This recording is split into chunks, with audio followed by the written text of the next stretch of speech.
Yo, yo, yo, yo, yo, yo, yo, yo, yo. What's up, y'all? We're back for another wonderful day of some blue versus orange. What's up, dudes? Dudettes, folks, how we doing? Monarch, Leroy, Ricky. Good to see you guys. The Boss, RC, Rollin' Puffin, Blackwag, Duck Boy, Lars, Sam, IVG, Mimi King. Good to see y'all. What's up, James? How you doing, dude? Let's go ahead and open up that queue. We out here. Absolutely, Monarch. Let's go ahead and open it up. Major starts tomorrow. Who you guys rooting for? Who you guys pulling for? I know lots of Luminosity, lots of K-Corp. The Furia Ultras are going to Denmark. And I wish I'd be able to be there right next to them. But we'll be watching from home. You got G2, and very nice. Well, I'm going to go ahead and open up the queue here in 5, 4, 3, 2, 1, queue. You're at work, Tay? Well, I'm happy you stopped by anyway, man. Queue is open. Queue is live. You're a Limitless fanboy? If you guys haven't checked it out on already, it is up on the Reddit. But James Bot did an interview with Elevate, which was entertaining. If you want to get to know the Elevate players, you should definitely check out that video. He also posted it on his Twitter account at GoJamesBotGo. We have our first lobby ready. Not the Boss, Powerful Lord, RC, Leroy, and Raven. I got 4 players ready to go.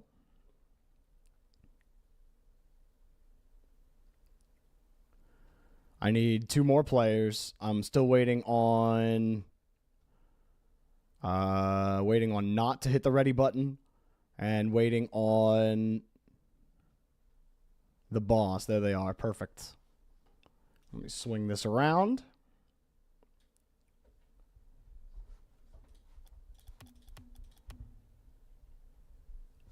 We're going to go ahead and set up this first lobby.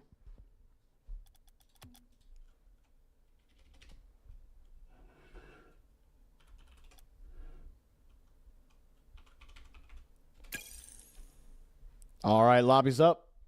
Let's get started. What's up, Crazy Coltrane? How you doing? The interview was hilarious. It was indeed.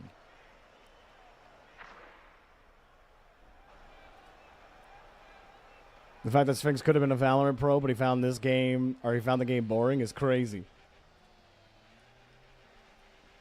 Yeah, I mean, Valorant's a cool game. I enjoy watching it. Admittedly, I've always been a little bit bigger of a fan of Counter-Strike. But I like both games, and both games could definitely coexist. But it is pretty crazy that he's like, yep, that one's boring. I'm going to play Rocket League instead. I don't blame him. Rocket League is not a boring game. You're always at work. One day you'll sneak in a game. I hear you, Vicious Germs. I'm always glad you're here. We're just waiting on the Boss. Oh, Cat leapt on the Boss's power button, so he is slightly delayed. I feel that. My cat immediately came over and started yelling at me as soon as I was like, yo, what's up, X-Trolled? How you doing, man? Good to see you at the start of the stream. Sky Everlast, you have faith in both teams? I mean, blue and orange. Since the Jorbot started tracking, we are at a grand total of 528 wins for orange and 517 wins for blue. So blues start at a minus 11 game differential. What's good, Aggro Acorn? How you doing, dude? Do we have the Boss in here? We do. Let's go ahead and get started. So game number 1 of the day. We've got... Oh, I can't see my HUD here. Hang on a second. There we go. Now I can see my HUD. You can see the HUD, but I could not. We're all good to go now, though. In case you guys missed any of the Fear Madness tournament, I did end up uploading one of the matches I did this morning between Toxic and Shadi. You know, not two players that are at the top of the 1v1 ladder by any stretch, but I highly recommend you watch that game because it went down to the wire. Fear's Madness tournament, in case you're unfamiliar, was a 20-minute 1v1 best-of-1 tournament and ended up being a lot more entertaining than I thought it would be. I got to cast a couple of matches, and the Toxic versus Shadi one literally went down to the wire, the final seconds. So if you're into 1v1 Rocket League and you want to watch a match that went down to the wire, because a lot of matches ended early with a forfeit. But yeah, definitely check that out. It's up on my YouTube channel now. Yo, sorry to hear that about your fiance, X-Troll. I hope everything. I wish a speedy recovery is what I'm trying to say with whatever's going on. Sorry to hear that you're having those troubles. Anyways, on blue we got Not Champ 2, Powerful Lord GC2, and the Boss GC1. On the other side, we've got Leroy GC1, RC Champ 1, and Raven GC2. So 2 GCs and a champ for both teams, but a low champ versus a mid champ. And Not having the Champ 2 next to his name, continuing to rank up a little bit. Not started the whole way down in plat when he first started queuing in blue versus orange. It continues to get better. Leroy also formerly Champ 3, now GC1, as well as the Boss. You love seeing the improvement as knockdown field. The rank is meant to be whatever your current highest is between 2s and 3s. Powerful Lord shot goes right into the net. And blue will start off with the lead, Not neutralizing the ball with a 50-50. And the Boss, Raven, was sitting in net respecting the double tap potential. But then it comes out for free. Raven's frozen. And nothing to do about it. I think in that situation, that's a hard one, right? Because that double tap doesn't come. All of a sudden, you're behind now. And so going for the ball doesn't really become an option for you. Leroy, touch out into center. Powerful Lord gets the clear out to the Boss. Boss and Powerful Lord, I look for a way in. The reset's a good way to start. They get those follow-up touches. Put orange back on their half. All of blue pull off here. They do end up getting to the challenge. Still, you'd like to see that presence in the midfield. Orange start to take over. Raven, air dribble around. Powerful Lord stays right in the lane and's got the save. Leroy comes across, back to RC, but it's popped up high. A minute 50 remain. RC back over to the side. Not will slap the ball, and it's cut off. Nice job from Raven, cutting off the pass. I see the map has changed to Urban Night. We'll go over to Urban Night for a couple of games after this game. Thank you for the redemption, X-Troll. We will be watch partying this weekend, guys. We're going to have drops on this channel officially. We are officially an official co-stream. So we're going to have Twitch drops on the channel, and that means that I'm doing the thing that I wasn't going to do initially, which was get my butt up at like 5:30 a.m. But yeah, it was announced today on the Rocket League Esports account that drops are coming back, and I was invited as well to have drops on my channel for watch partying. Leroy, nice touch for RC. Good try to give your teammate a chance at the pass. Raven utilizing space to pass it out. But he ends up getting 50'd, and it's a loose ball. RC got caught looking forward a little bit, and it's off the post. Blue are coming in, and Not's got the goal. Orange may have looked like they were going to get this save, but Leroy gets kicked out of the way, and RC just couldn't find a handle on whether or not he had Powerful Lord beat to that ball. 2-0 now with 32 seconds left. Last BBO this week, right? It will be the last BBO this week. Not rips another ball on target. And trying to put this one under wraps early. Gets right through. He gets a perfect bounce. Raven's expecting that to go up, no doubt. Otherwise, Raven does not go for that boost. But instead, it bounces perfectly back over to Knot. And Knot slots it with ease. So with 25 seconds remaining, Raven will try one last time, and he gets a little bit of help. Raven on the board now, and the question mark returns to the field. Maybe Orange can find a way in. The boss tries for the blindside challenge and ends up knocking the ball away from a potential powerful Lord block.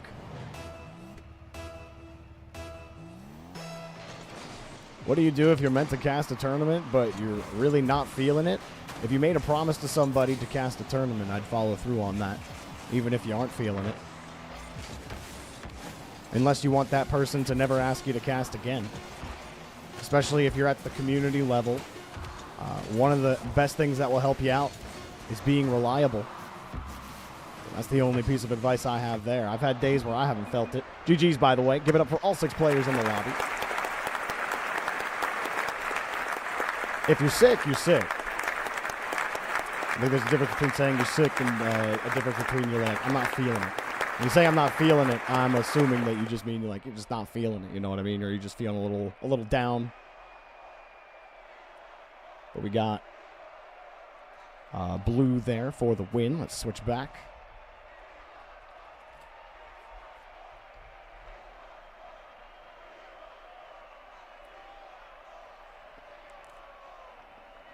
So it must be hard to stay enthusiastic and energetic in some cases.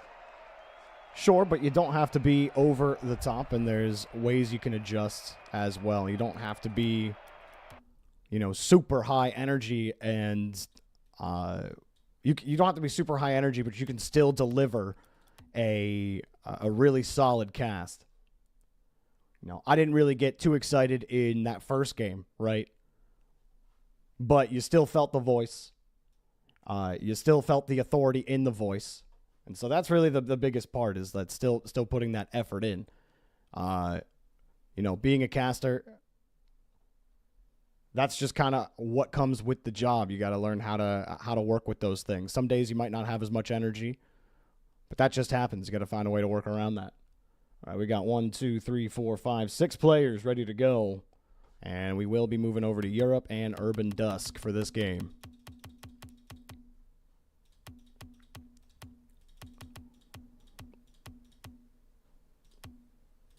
Or Urban Knight, excuse me. There we go. Lobby's being set up right now. Not. I would say that you weren't put under too many defensive pressure situations, so I don't think you were properly tested. Next lobby's up.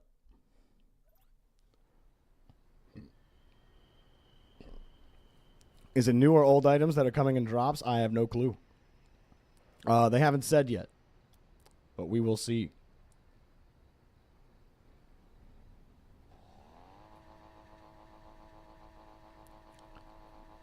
Let me know how the audio levels are doing, guys. I was listening back to one of the VODs, and I think my voice tends to get a little muddy when I'm a little quieter.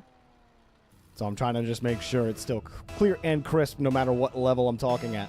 We got all 6 players in the lobby. No need to pause. On blue, Puffin, Diamond 3, or Puff Chronic. Dino, GC1, and Monarch, Diamond 2. On the other side, King Curtis, Champ 2, Mimi King, Diamond 1, and RP, Champ 3. So we again missed the faded RP-RC matchup. We were so close, and yet so far. Welcome back, RP. Happy to see you here, dude. Let's stop by the scream and snag one. That's what I'm saying. It'll be a fun time watching the Swiss bracket. We're definitely going to be homering for Furia. So be prepared for that whenever Furia are on screen. We put them 3rd in our power rankings for a reason. I had some guy, the Furia Ultras are going to Denmark.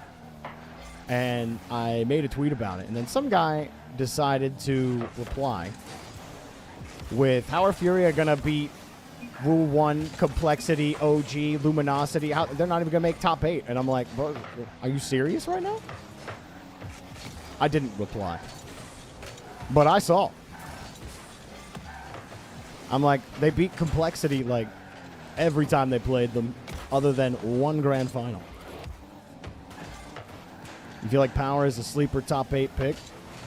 I think I could count on 2 hands how many times we say that about Power. Nice shot from RP. Blue trying to get up for this challenge. King Curtis goes for the first pass. You see Puff Chronic up to float, knowing that it's coming, but I don't think he realized RP had him clean beat to the ball. Either way, as RP was there fast to the play. Monarch bemoaning his ping issues as we are on a Europe server with 4 European players in the lobby. The majors in Europe. We're in Europe. Thoughts on Falcons? I think Falcons are very good.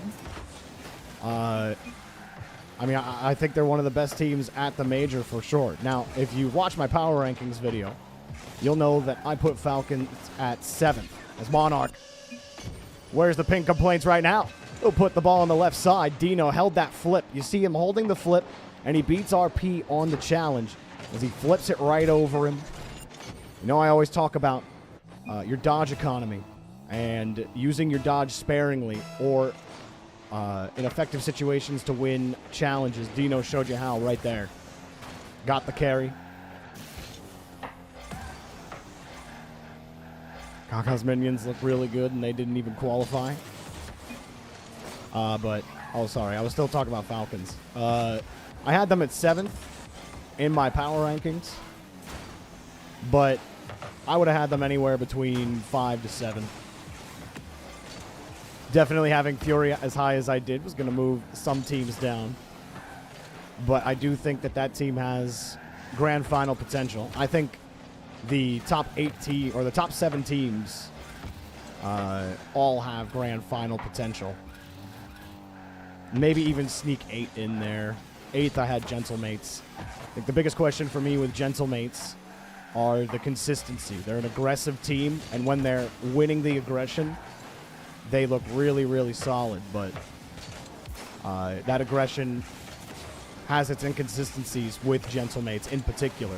At least that's what we saw in the regionals. So I'm curious if that continues for Gentlemates. Or if they hit a new level on land. RP had a free shot. You saw Blue sitting back post, but that just gave the entire near side of the net an open chance for RP. Unfortunately for RP, ended up missing the target. King Curtis, high ball again.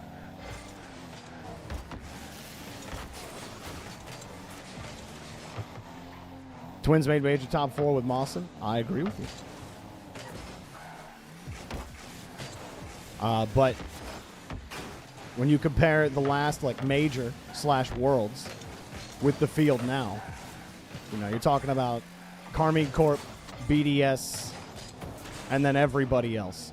Vitality started to get back to their normal form in Regional 3, but I still have a question mark on Vitality. I don't know. We're definitely not going to see them dominate in the same way that they did on land before. They couldn't even dominate in their own region. But the same can't really be said for both BDS and K-Corp, who nary dropped a series unless it was against each other. And then playing against everybody else, they crushed everybody else. So I think it's a much harder major this time around. Also, Furia are completely different than the last time they were on land. Drafinho is a huge add to the team, and Lost is not nearly the same player that he used to be. And I mean that as in he got a lot better. And I think Lost is going to surprise people on land. Everyone knows his mechanical ability. Everyone knows what he can do behind the ball. But now that Lost feels a lot more comfortable, now that Furia have that regional confidence, I think that they're going to be extremely scary on land. I think their playstyle matches up really well against Europe. And I think any match that Fury are going to be in is going to be an exciting one to watch, no matter who it is, K-Corp or otherwise. But it will drop down, and we do have overtime for the first game or the second game of the day.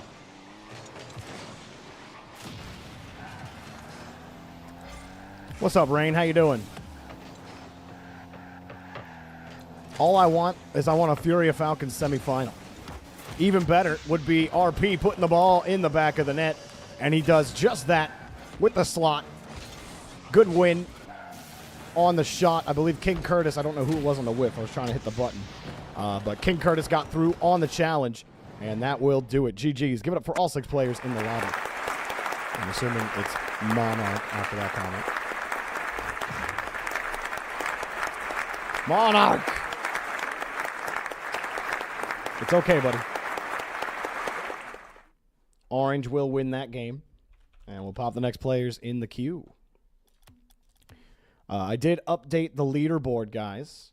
And in the leaderboard, we have the boss, who... Actually, the boss won his last game, so he might have gotten to 70 wins. But he was top the leaderboard with 69 wins. We had Not at number 2 with 57 wins. The boss has dominated this leaderboard for months. We're going to be doing a leaderboard reset after next week. So next week, there will be no streams because I have to... Or I won't... My house will be inaccessible. We're having the ceiling removed and replaced and carpet replaced. So we're going to be out all week. And yeah, so there won't be any streams next week. So that little break we'll also use as a mini reset. So the boss will no longer top the leaderboards. I'm going to talk to M-Dog to see what we can do about legacy leaderboards. But I do have the next 6 players popped. And I've got all 6 players not ready. Exonym needs moved.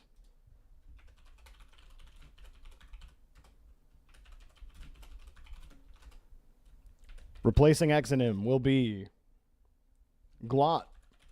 Glot, once you see the rebalance happen, you know the drill. Welcome back. The BVO Dojo is live, in case you didn't see it in the pinned comment in Twitch chat. Also, I forgot to do this.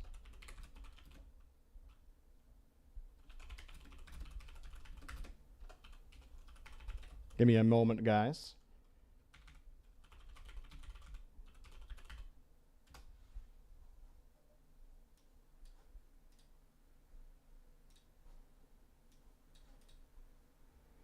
All right, we got all 6 players ready. This will go back to US East.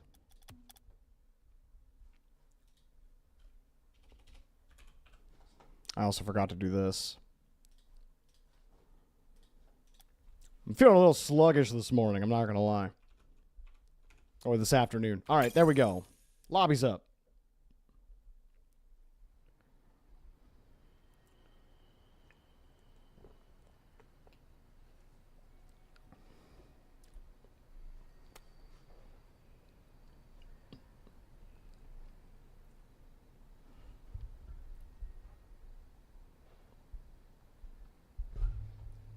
Whoa.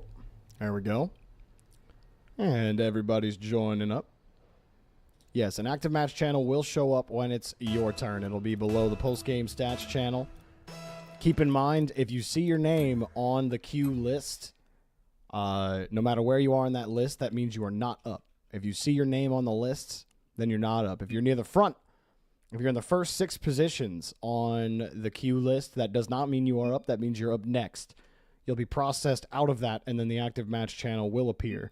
So that's how you know if you're in the active matches, if you see that active match channel. That should be your next question you ask, which is, am I up next? Here we go. Our next lobby is ready. We've got Glot, Champ 1, Icy, GC 1, and Blaze, welcome back, Champ 1. On the other side, Mr. Lol 5000, Champ 3, Eurosh, Champ 2, and Jamaican Boy, Champ 1. Ooh, that touch going out. Blue leaving a shot on the table. It was a grounder. Would have been hard to get that one into the sky. There was a lot of cars right in front of the box.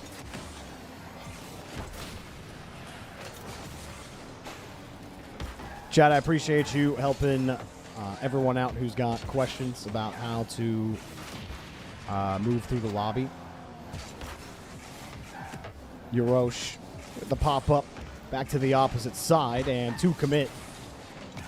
Orange will stay right on top of it. Glot, push it down. Yorosh is going to go. But too heavy of a touch, and he can't follow it up. IC's right there. How do I feel about Broccoli? Broccoli, very good. I used to swear by Broccoli. I used to be a very big boy. And then when I went on the lifestyle change / diet life, my journey to losing like 80 plus pounds included lots and lots of broccoli. I was a huge fan of buying them steamables that you can throw in the microwave for steamed veggies, and I'd just have those with some chicken and rice, and that was all I ate for a couple of years. There's definitely a lot of different ways you can do it, but what's always easiest for me is consistency and ease of creation. So those two things combined with the steamables and chicken breasts and rice, those are the 3 easiest things I could make. With that being said, love broccoli. But there are lots of great greens that you should eat. Blaze up for this, trying to feather the boost, but couldn't find the touch. I highly recommend Brussels sprouts, cauliflower.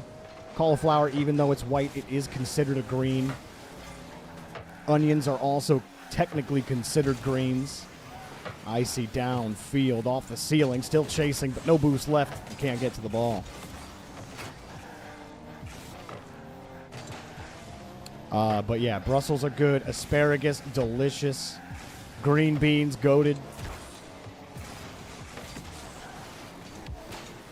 Pepper steak or lamb with broccoli is easy to make.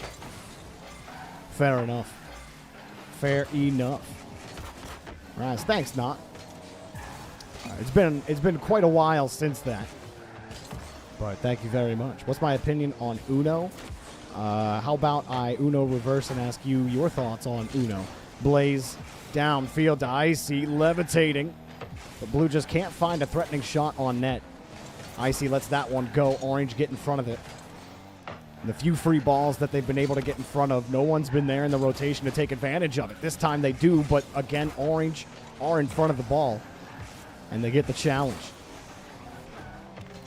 A lot of full flips into these challenges, just hoping to win.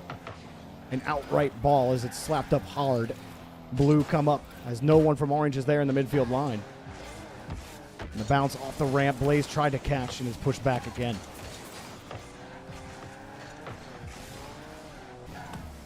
It's a very aggressive game when it comes to challenges. Despite there being a little more space, neither team really willing to sit back even if a player has possession.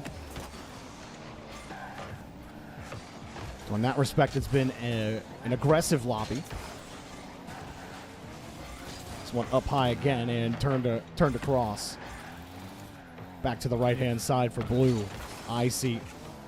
Using that challenge again. Blaze. The shot's just a bit high. Rebound right into Yorosh with no power. And turned away. This has been real tight. Not a lot of chances for either team, despite 3 shots for Orange and 5 shots for Blue. Blue get 2 touches out across. Blaze back over to Icy. Icy's got it.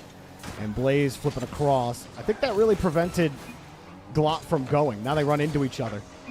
Blaze sticking in the offensive half a little too long. You know, the idea of I'm just going to go for that.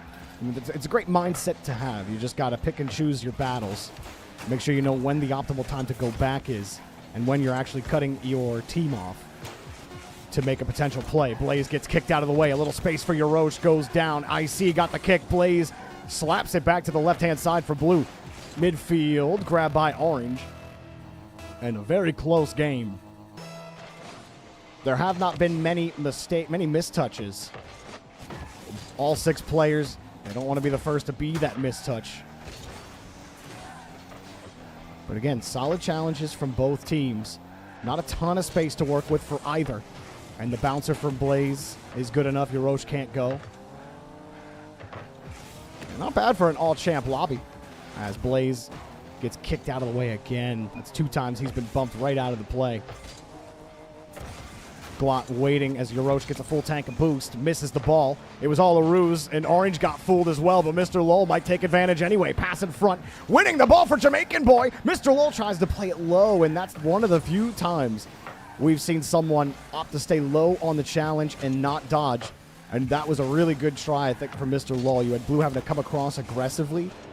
And that can really open up a defense to lose to the slowdown, the switch up. You could say it's an aggro lobby. Indeed, aggro acorn. I got to keep this close. Blue are lurking. Great job from Jamaican boy. So easy to just hit that ball away. He didn't, and still Blue got the ball back to commit. Now it's a loose one. Everyone rotating back as quickly as possible. Oh, no one from Orange can swing around onto it. Yarosh makes it work, though, with the back pass to Jamaican boy. Back up to Icy. Mr. Lull, 5,000 overblazes heading off the post. Oh, all that effort. All of those tries. And that was the best try they had so far. He ended up hitting it off the post. Blaze was up, blocking the middle of the net. And now there it is. Glot will win the touch as the challenge gets away from Orange. And Blue will win the war of attrition. Look at that challenge. Shook it right off of Jamaican boy, and the miss. The one miss leads directly to a goal. GG's. Give it up for all 6 players in the lobby.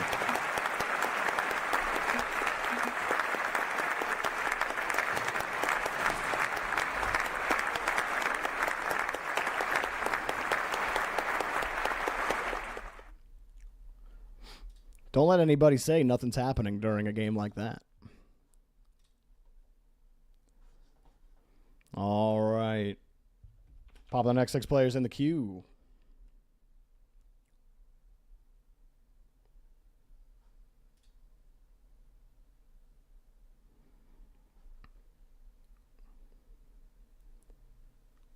All right, our next 6 players have popped. Colby, look at that. You found it immediately. You know, part of it is on me. I haven't updated the FAQ on Twitch.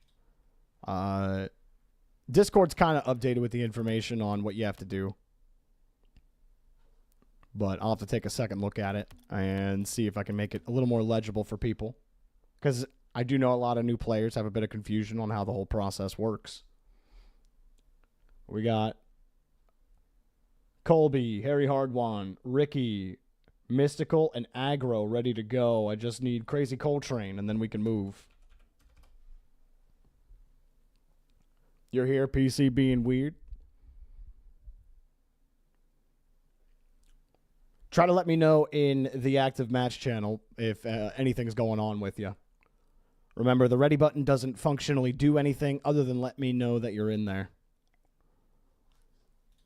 All right, I see map request to Farmstead pitched. We will move over to Farmstead for a couple of games.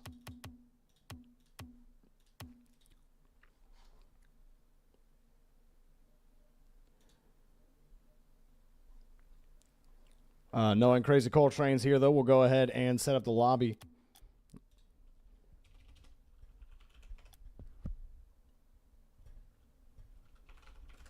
Lobby's up. Let's go.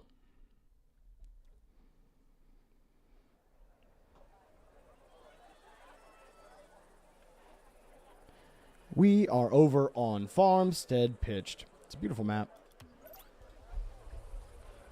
Really gorgeous map. And look how far out we go. We got a little scarecrow out here that you can barely see when you're on the field. But I love that it's here. You know, you need the scarecrows. Keep the crows away. Make sure you can get your crops in time for you Stardew Valley nerds. And then, what does this billboard say? I don't think I've ever looked at this billboard. Oh! And I'm not going to get to. Is everyone here? Not everyone's here yet, so we got a chance. Wait, can I free cam still in pause? I can. There we go. No, not there. Over here. All right, Coltrane's here. We still need one more. But let's take a look at it. It says, King Jolbert's bail bonds. Wow. 5-head will work for you. 6 miles ahead. Real estate. New house. Wait a minute. Bail bonds, but you also sell houses? That seems a little too vertical in terms of business to me. Interesting. You know, I know when I start a business, bail bonds and real estate definitely go together. Do we got everyone in here yet? No, we got Colby and Mystical. We're just waiting on Crazy Coltrane. I know it's taking him a second. And he is here. But while we get the match started, let's take a look at Mitchell and the gang live at Celador. Take round 7. He's got a little violin. I love that. Why is he playing? Is his job just drinking maple syrup as his two friends play all the music? Look, he's not even, this egg is barely dressed up, and he's the one playing the drums, but he's out here. He's like an afterthought. This guy's one of the main dudes, and he doesn't even have an instrument in his hand. What is that? That's crazy. That's the bass? That is not a bass, my dude. That is a jar of maple syrup. I don't know how to tell you this, but like that does not look like a bass. All right. Enough of that. Let's get playing. Never seen anyone play a jug? I have seen people play with jugs, but why does it say maple on it? We got aggro on blue, champ 1. Kiribati, diamond 1. And Harry Hardwan, diamond 2. On the other side, we've got Colby, plat 3. Mystical, champ 1. And Crazy Coltrane, champ 1. So it has been a bit, Colby. I think the last time we saw you was pre-Jorbot era. So it has been a bit for sure. He's playing the jug, which happens to be the bass. I mean, that's fair. That's fair. I just feel like the jar needed to be unplugged, you know? Coltrane, excuse me, picking up the first goal of the game. Mystical. Slap that ball off the backboard. Kiribati jumping at Ghosts. Maybe thought that rebound was coming a little closer. Just need to take stock of the pitch and be a little more aware. Well, that was tough. He could have went and chased that ball out with how much space Crazy Coltrane had from the ball. Coltrane holding down the midfield line for Orange. Buys some time for Orange to rotate back. Harry Hardwan going to rotate around aggro. He tries to buy some time himself. No threatening touches from Orange. And we're going to leave this play instead of challenging. The miss allows a challenge to happen from Orange. Maybe he chugs the syrup to begin the show. Yeah, that helps lubricate the throat a little bit. Because when you're pushing that much air, you're going to dry your throat out pretty fast, right? So you got to, maple syrup will help keep things oily slick. Coltrane. A precarious spot for him. He could have had a goal, but he ended up flipping up off the crossbar. The good old electric jug. Dude, there probably is an electric jug. I bet if you Googled electric jug instrument, someone has made one. There are some crazy instruments out there.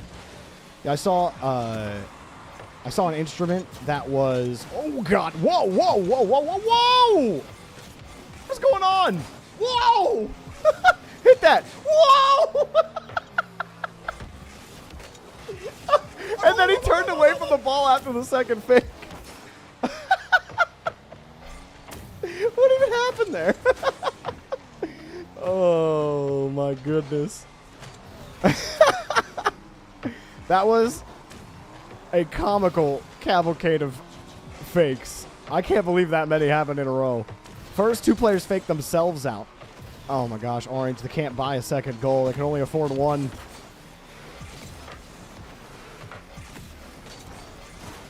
Aggro, full tank of boost. Colby, no chance at it. And Colby can steal that boost for his effort. Get back into the rotation. Coltrane has a teammate wide. His teammate narrows it back up, and oh my.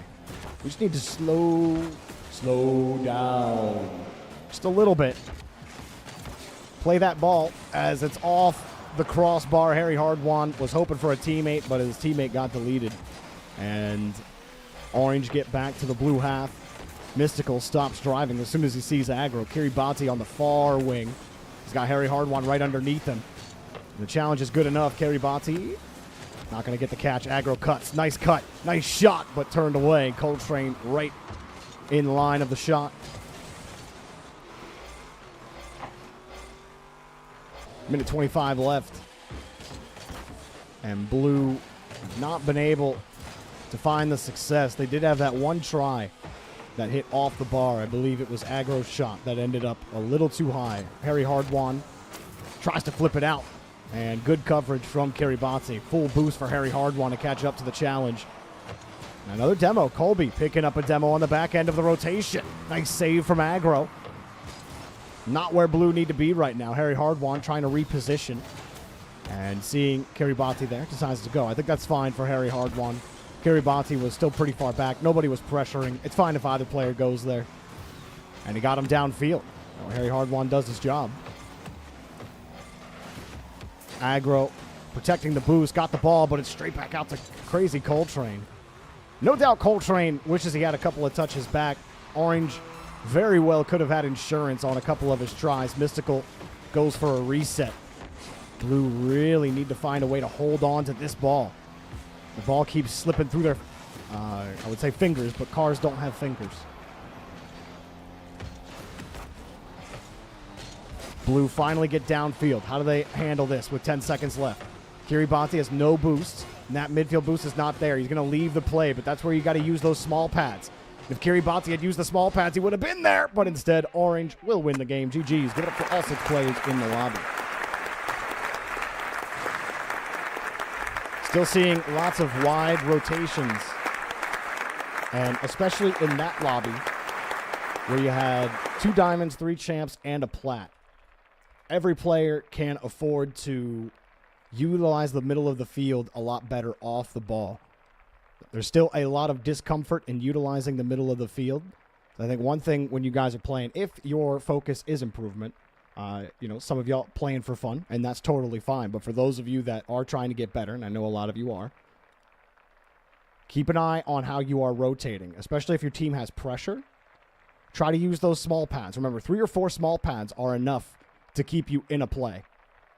It's a little uncomfortable to play with about, 35 to 45 boost. But if you familiarize yourself with it, you will get used to it, and you'll realize how far you can go with that much boost. Were you looking okay? You were looking pretty good out there, Aggro, but you were also, I think, highest rank in there. So I definitely expected you to look all right in that game, but you made a couple of good decisions.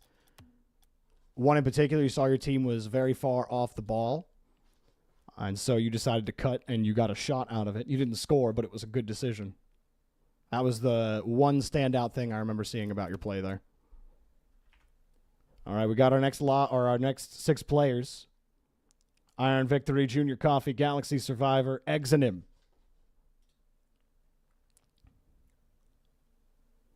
You love seeing the grass boost out there? I know, it really is permeating throughout the Rocket League ecosystem. It's crazy. I am missing Imagine and Vanessa. Last call for Imagine and Vanessa.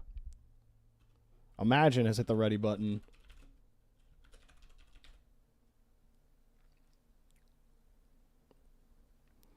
You've not played in so long, but you registered what rank you were since you last played. You look pretty good out there, Mystical.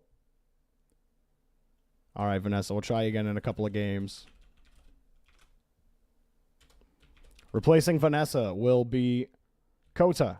Kota, go ahead and hit that ready button. You're not Mystical? Sorry, Mystic. My bad.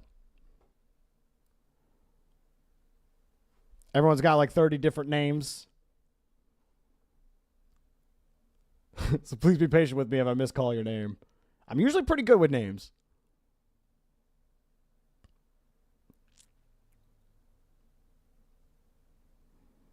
You're the old school Miz Tick. Got you. All right, Kota has hit the ready button. And let's go ahead and start the lobby up.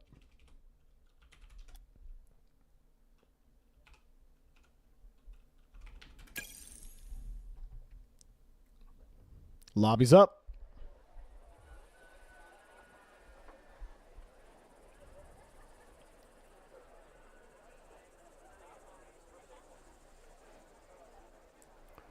If you saw hesitation, you were just going to go. Yeah, it's just identifying the circumstance in front of you is the big thing and making the correct decision on it. And if no one's around and you are around, help your team out and cut down that space. Anytime you can cut down space against the other team is going to help you out. On blue. Imagine, champ. Whoopsies. This ball is going into the net. 1 second in. And, oh, you side flipped off the ball early. Oof, unlucky. Happens.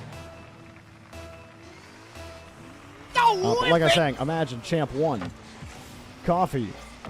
Diamond 3. Galaxy Survivor champ 1.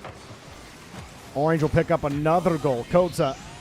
Diamond 3 is the owner of the goal here. His teammate Exanim, also Diamond 3, picked up the goal, and it comes off a poor clear from Imagine. Ended up racing against the ball. He got behind it, but side flipped. And when you're behind it and your momentum is perpendicular to the ball's momentum and you side flip, you're not going to get much power. Physics brought to you by Jorby. IVG picking this up off the kickoff, and Blue just keep getting burned on the kickoff. Here they come up again. Coffee and Imagine. They try to make it work. Now, Imagine he creeped up with Junior Coffee. But both players were kind of in a similar position, so you understand why they both go. Imagine did the right thing, which was adjust. But unfortunately for him, his adjustment came too late. But yes, Exanim, Kota, Diamond 3, and then IVG, GC1. Are teams correct? Yeah, teams are absolutely correct. It's just a couple of early errors from Blue. Nothing to scream at.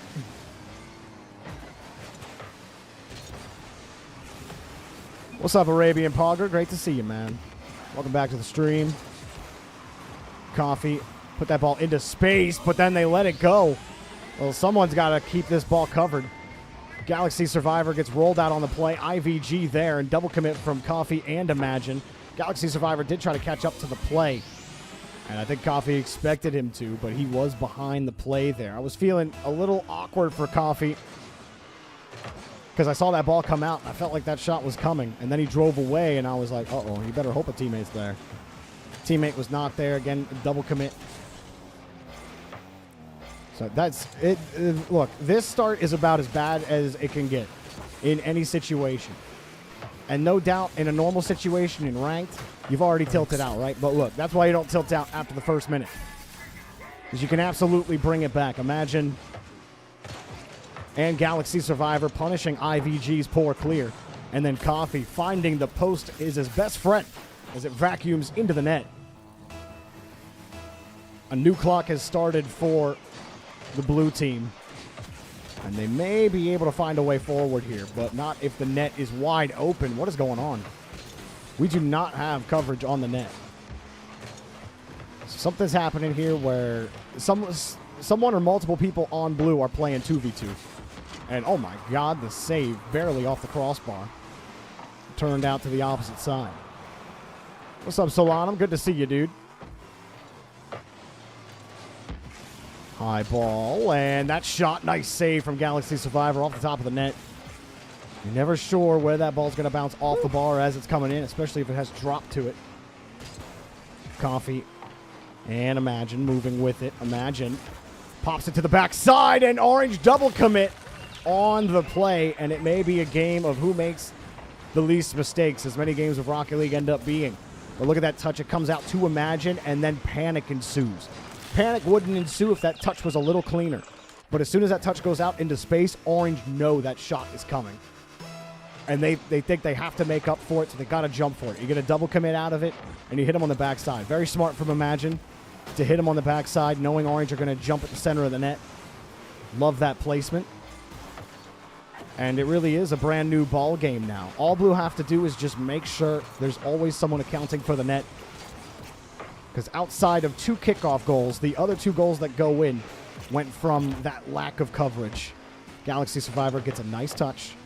But got to be careful. He's over-rotating here. Coffee comes off the wall. Coffee does the right thing. Coffee adjusts, lets Galaxy Survivor go forward, and a huge pass, but taken away by IVG. So good adjustment from Coffee, seeing Galaxy Survivor push forward. And then Galaxy Survivor does him one better and gives him a nice pass, which turned into a decent shot on net. Blue are starting to fire up the engines now. The brain's starting to work. The neurons are firing correctly. Galaxy Survivor will get another boomer downfield. Blue will get set up on the midfield line as they watch Orange work the left side. An early jump. Imagine feeling a little uncomfortable there. You see Galaxy Survivor come across. Just need to be aware and let the play develop. Where he was sitting was just fine, even if Galaxy Survivor loses that touch. But now two commit, and Koto will put a third leading goal up for Orange. You see him come back. This jump is fine. Imagine also goes, though, and Imagine ends up getting bumped by his teammate. Galaxy Survivor willing to go almost every time. It's a good trait to have, to be willing to go almost every time. But again, you got to make sure you know what's happening in front of you, or behind you in this case. But I think in that situation, I'd expect a blindside challenge as well. Blue get it right back. Blue are staying in this game by any means possible. Great first touch from Imagine, and the follow-up as well. That first touch on the catch on the backboard. You have the attacker go up. Imagine has the boost. He plays it over him, and then he gets over the whole team. Just beating first man was enough for Blue to beat the entire rotation. They're staying in it. Challenge off the wall, and the misses. Uh-oh, Coffee wasn't expecting it. Again, I think driving into the play before it develops, just taking him out, taking some options away from himself when he drives it kind of into the rotation. Huge boomer down the field and just blocked. Blue get there. And the double commit's still happening, but if you're getting the save and you're getting the clear, who cares? Just make sure you're getting both. Exit him. Ball knocked away from him. Orange playing for time. IVG sees the space, and he missed the ball. That could be deadly. Coffee gives it to Galaxy. Imagine double commits again. He was right behind Galaxy Survivor. Why go? Let Galaxy go. It's boom downfield. Imagine. Whoa, double tap. Came off the corner. And now Imagine's got the chance at it. We'll pop it up high. Over one. Coffee slaps it back to his own side for control. Blue are running out of time. They got to score with, really at least 5 seconds on the clock.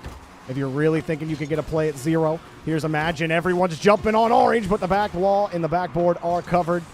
No entrance for the Blue team. So the 4-goal runaway at the first minute ends up holding Orange in the lead. GG's. Great try from Blue to come back in that game.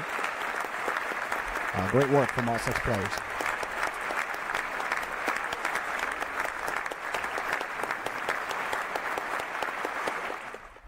It can be really easy to let a 4-0 in the first minute just tilt you out of the lobby. You stop thinking. You just start driving around and smashing the ball anytime you're on top of it. But Blue did not do that. Blue were really trying to make it work. I think just a little panicky when it comes to off-ball decisions.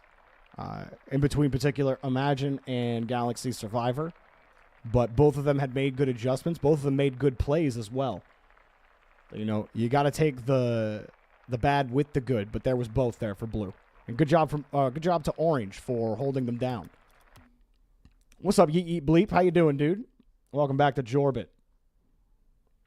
The Boss, Dusk, Potatoes, Caleb are ready. I just need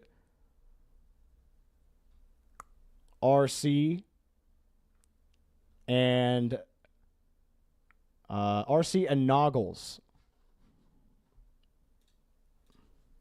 So RC and Noggles, go ahead and hit the ready button for me, please, and thank you.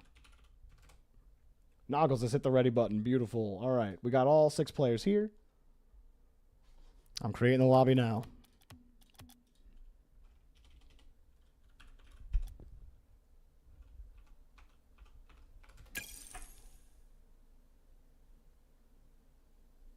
Lobby's up, y'all.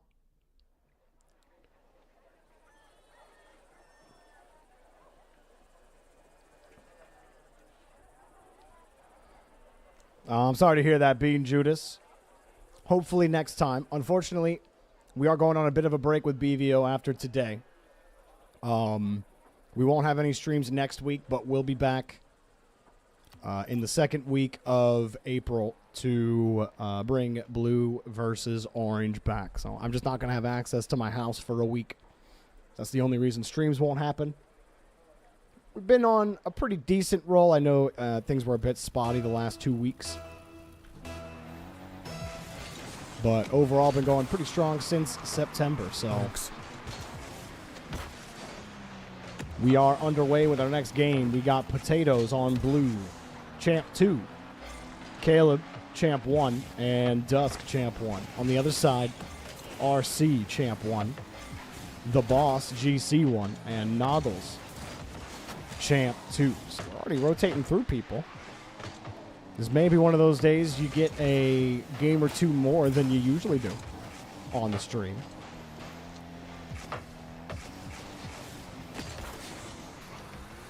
Well, I appreciate you queuing up and joining Jorby. Just make sure you stay in Discord, Bean Judas, for any updates to the stream. All of it goes through Discord, so make sure you stay there. And Caleb will get the goal. Orange panic a little bit on the back wall here. You see him on the back wall, and he'll just go at it, but the Boss was already there. That's a bit panicky on the jump. I think it was RC. It was RC who jumped at the ball. In those situations, that's where you can really tell when a player's not looking at the players and only looking at the ball. Noggles will equalize quickly. Right off the kickoff, the Boss gets it off the side wall, and the miss from blue. Ooh, it was open. Dusk could have had a goal for blue right there had he made contact. But the risk ends up biting him.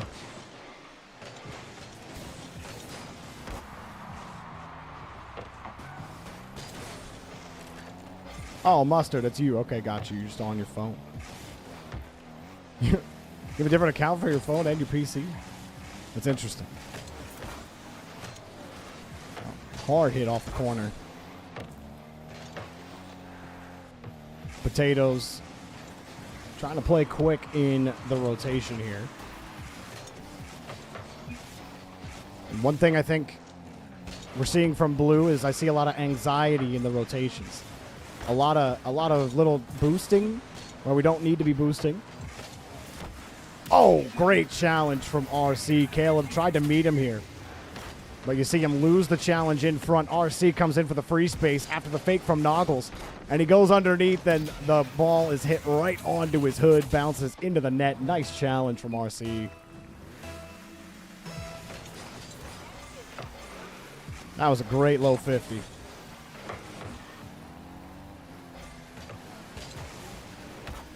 I do want to see less boost being used to position, though, and more boost being used to attack the ball. Here's fine for Potatoes. He's got the catch. Caleb trying to clear it out. Dusk is up next. He gets a free space back to Potatoes. Dumping it out into the corner. Dusk set up on the wing. Orange, a little bit of trouble. They get bumped off the play, and it's cleared out to the left-hand side for blue. Noggles goes quick with speed down the opposite side. Orange off the board, up high. RC's looking for the shot. He goes underneath the defense, and he's got another goal for Orange. Well, the Boss, he found the perfect spot on the back wall to put that ball. Potatoes ahead of the play. Sees RC coming in, but he's stuck on the backboard, and that's a tough place to be defending that shot low. RC, now the owner of 2 goals, but again set up first by a fake touch from Noggles that left blue frozen on their own back line, and then a great touch off the wall from the Boss. So you're having everyone on Orange contribute to the success, and Noggles, good try on the clear. Unfortunately, no power means Dusk is going to punish you. And good job from Dusk to be there to punish. Noggles a little uncomfortable there, trying to get up for the ball. And had he got it on his nose, probably gets the power he wants to get it out to the corner. But he did get caught kind of driving into the corner there. And a hard touch a little bit behind him is enough to make it uncomfortable. It was a great first touch to make Noggles uncomfortable. Oh, Caleb almost flicked that one right in. Potatoes letting it drop for Caleb, and Caleb will score. Orange. Does this one break through? How are we seeing it? Ahead of the goal line, coming up, and the shot right on target. And that's a tough one. I don't mind the rotation there. I think that one's fine, and going for it is fine. But again, it shows you how uncomfortable it is to sit near post ahead of the goal line when you're not playing the wall. That's why I always say, get behind that goal line. That read will be easier. As Dusk gets the touch. Back over to Caleb. Potatoes waiting around the third. And he gets a clean one. The boss waiting for it. Going to go straight through the middle of the field. Feathering. He just doesn't have too much or have enough boost to keep it going. And Caleb will drop it back on the orange half as we are stabilized for a second. Or we slow down. And Orange getting caught, looking at nothing here. It goes around one. RC tries to recover. We have two players driving into the corner, going up the wall, but third man hasn't recovered. And so we are over-rotating a little bit. RC half-flipped into the play. Second man came and drove ahead of RC, and that leaves RC stranded. There's not really anything RC can do at that point. Second man just has to be a little more aware and let RC take that first attack. RC, hat trick, he's got it! RC, he's given the opening again. The boss calling the can opener. Squeezing it down. Noggles pops Caleb out of the play. And how about the narrow shot from RC to deliver the game-tying goal?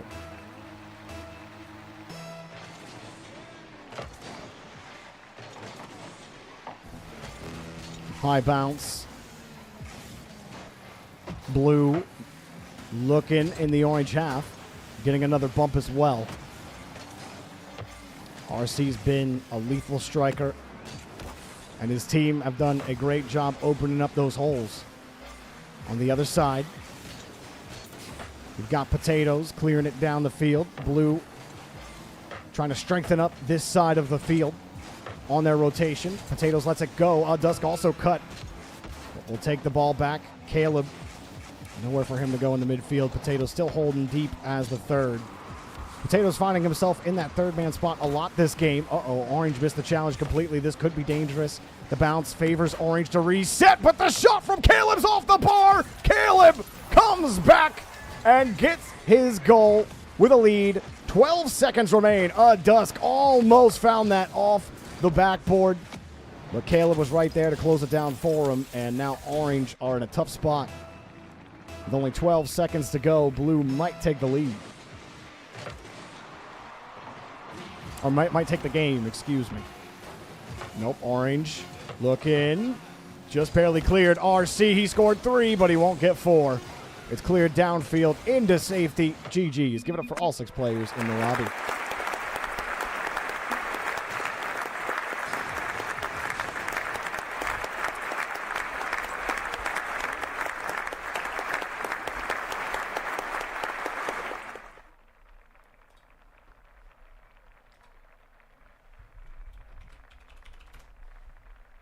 We're popping the next 6 players in the queue.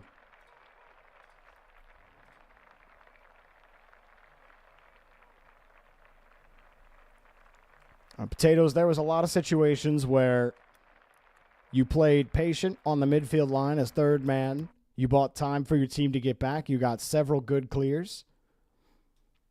There were tons of high-pressure opportunities that you denied because of your fastidiousness. So I wouldn't say you did absolutely nothing.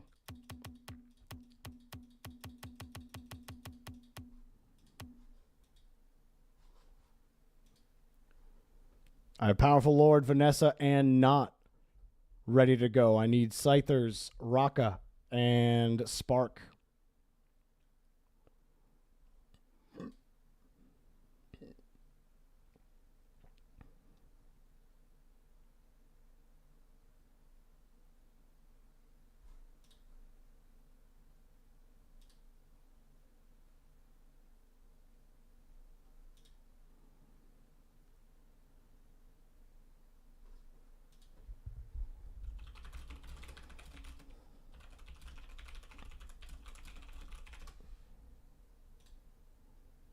All right, Spark needs move back. I also do not have Raka or Scythers.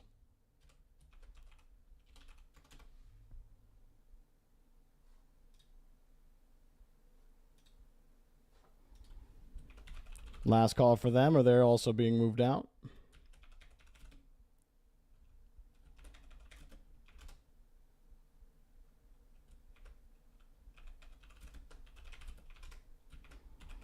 All right, I'm shuffling players. Give me a second.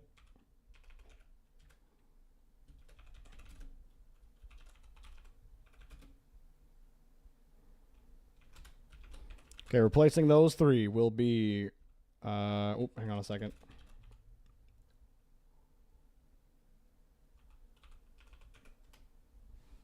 No, that's not what I want to do. Hang on.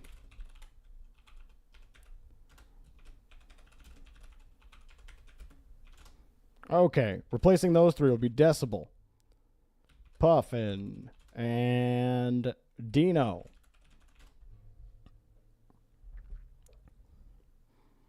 Do I think there will be major upsets at the major? Well, stay tuned for the last hour of the stream today, and you'll find out what I think. We're going to be doing major predictions at the end of today's stream.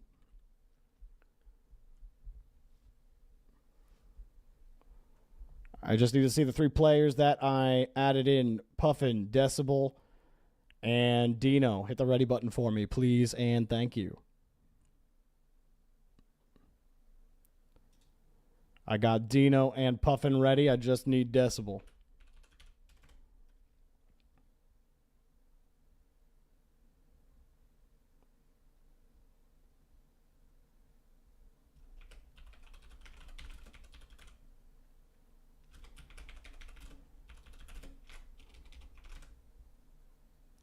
Replacing Decibel will be Mimi.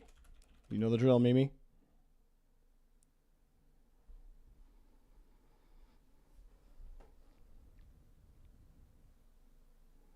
This music has you like head wobble. What was that? TwitchCon hype. Indeed, indeed. D&B, the true cruising music. All right, Mimi's hit the ready button. Let's open up the lobby. We got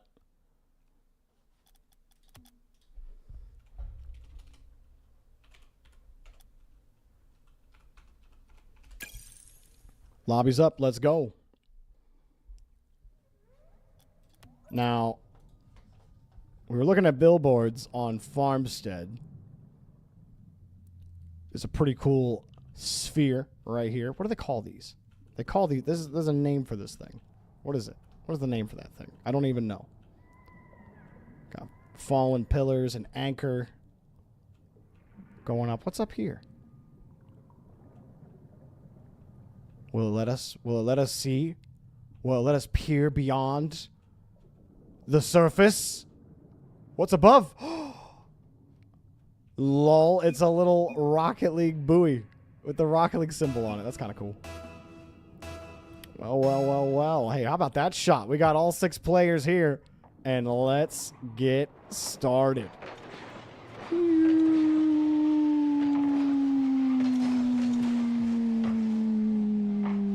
All right, here we go. On blue, we have Not, Champ 2, Mimi King, Diamond 1, and Powerful Lord GC2. On the other side, we got Puffin, Diamond 3, Vanessa, Champ 2, and Dino, GC1. So Vanessa, longtime Champ 1. For the first time I'm seeing a Champ 2 on her tag. Congratulations on the rank up.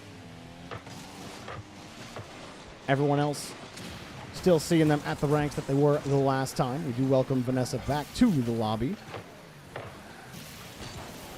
This one comes up high. Vanessa alongside Not, Mimi King. We're here back the whole way in September when we first started these things. Well, Vanessa almost got there, but could not make the touch. Mimi King will punish.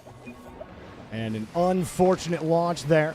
Coming across, he got the right read, and oh, you even just skidded across it, but no flip available. You definitely needed a flip there to really get the power you wanted. Blue will pick up the first goal of the game a minute in. You're betting 200 air particles that Blue wins here. We all know that the air particles are scarce down here. By that I mean there are tons of air particles. They're just also paired with other air particles that happen to make water. Technically, hydrogen and oxygen are considered air. Hydrogen just not, breathable.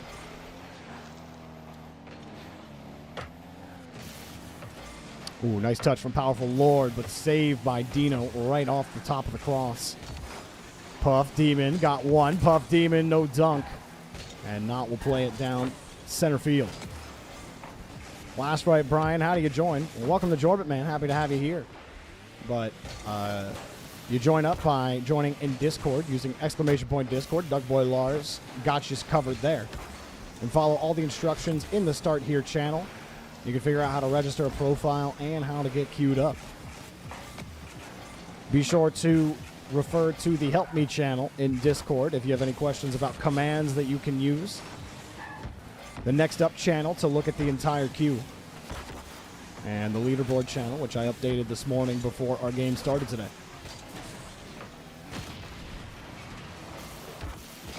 You want Elevate to make a run tomorrow? Elevate definitely have the win as far as personality goes. They've already won the event as far as I'm concerned with that. As Puff trying to get that touch across. I don't have, personally, I know there's a lot of hype for Elevate. I know people are saying they look really good, and Elevate looked decent. But I still think, oh my God, Powerful Lord. Almost absolute slaughter.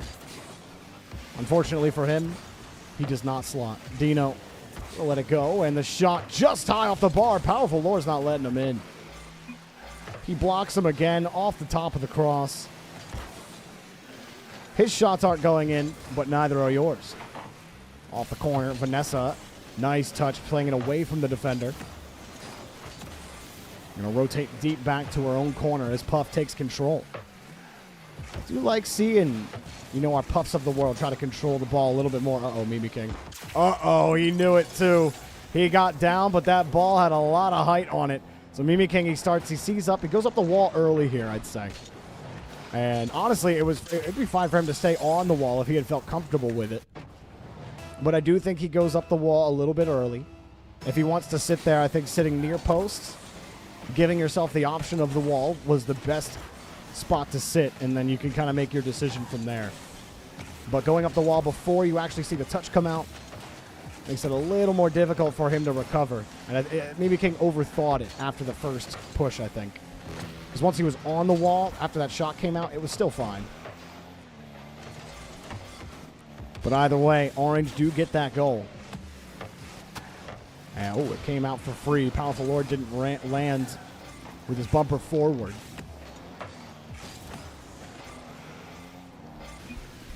A lot of high touches. Dino looking for a touch, anything there. Had to use a lot of his boost just to recover, and he got another one off the side wall. Still nobody committed. Dino having Vanessa come forward off the bump. Vanessa scores with 27 seconds remaining. Thanks to Dino's bump, clearing out the space and the initial pass as well. Kicking Knott out of the way. Knott, he's now a little off the path, and Vanessa to her grave got the goal. 27 seconds. We'll see if Blue can get this ball down to the orange half. Powerful Lord will start. Mimi King straight behind him. A little awkward here in the corner. They're still battling for possession. Blue all pull off a bit on this ball. Mimi and Knott confused on who should be going. And that confusion leads to their demise. As the ball still in the air, Powerful Lord says, give me this one. I got it. 1v1. And he had double hop. He felt the pressure coming, and he couldn't hang on to the ball. Mimi King just needed to hit the brakes. GG's.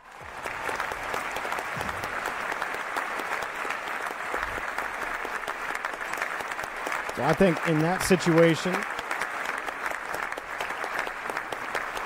What Mimi King should have done was let his GC1 teammate take the ball on the dribble. And he did. He backed off. But Mimi King's next problem was that he kept driving forward. That made Powerful Lord feel like he was about to get bumped, so he ended up double hopping. And then he couldn't get control of the ball afterwards. All Mimi King had to do was just stop driving, and then he was all good. You wanted the demo? It's a good idea to go for, Mimi. But with how precarious it was, I would have let Powerful Lord just try to flick it and just play wherever that clear goes. A demo's good when you're not already, when there wasn't that confusion on the ball. So your mind's in the right spot.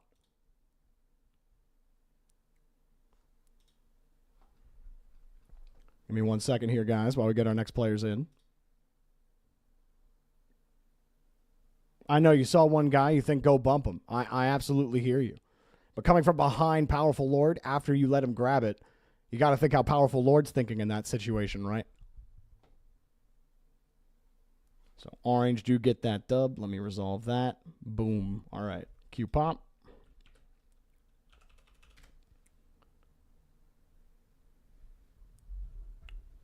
No real tips, Dino. I think you played the game in front of you. It's hard to give tips to whoever the highest rank in the lobby is, because the expectation is you will be a force on the field, and you were a force on the field. So I don't think a lot of mistakes. I mean, for some high level players, mistakes do come out in lower level lobbies. But in your case, nothing I would tell you would be helpful. Yeah, Puffin. I'll tell you this. I see you trying to control the ball more. I like it. Keep working on it. But also, I don't see you just inching forward as third man that often in that game. So you seem to be a little more aware of your rotations, and I noticed that work. All right, I got Womp Womp, Ang, Monarch, Erebon Speds, and Raven ready to go. I just need... who's the last one I'm missing? Chips.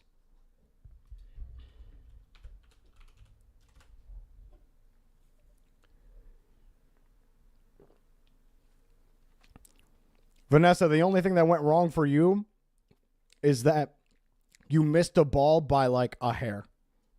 That was the worst thing I saw from you in that lobby. I don't think you played too passive at all.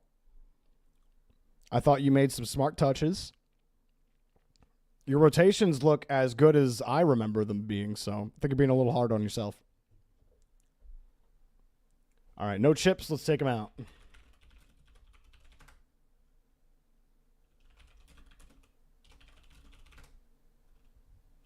All right. I'll put chips down in the rotation, and then replacing chips will be Pato. Pato, you know the drill.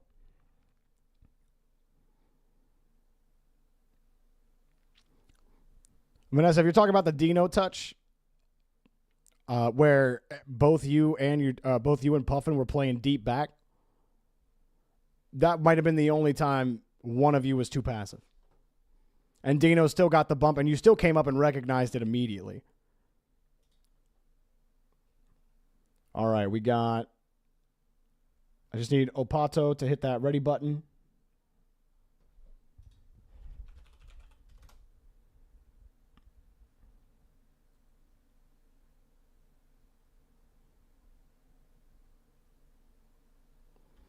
Yo, what's up, Baby Duck? Good to see you back over on the YouTube chat. Good to see you. What is this? Get out of here, not. All right, no Opato.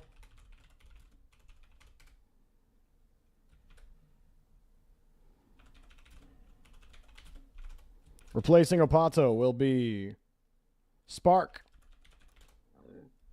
Spark, hopefully you had enough time to get reset. Get on in here. I'm streaming at 5 a.m. tomorrow. I'm going to try. I think the difficult part is I don't want to wake the house up.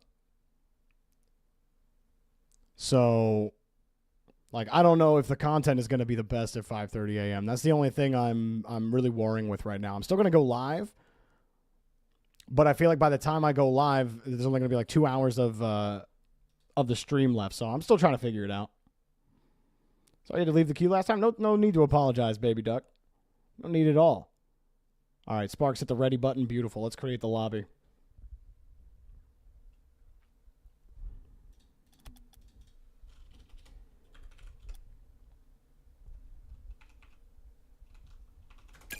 Lobby's up.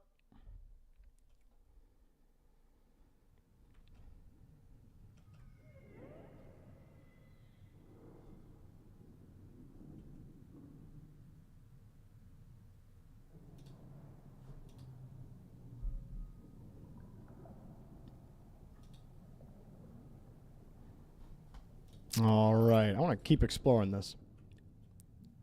Through the pillars. It feels really good with the underwater D&B, basically. Look at that. Climbing Mount Olympus into the nothingness. I do love how they have a couple of assets that are literally floating above the water.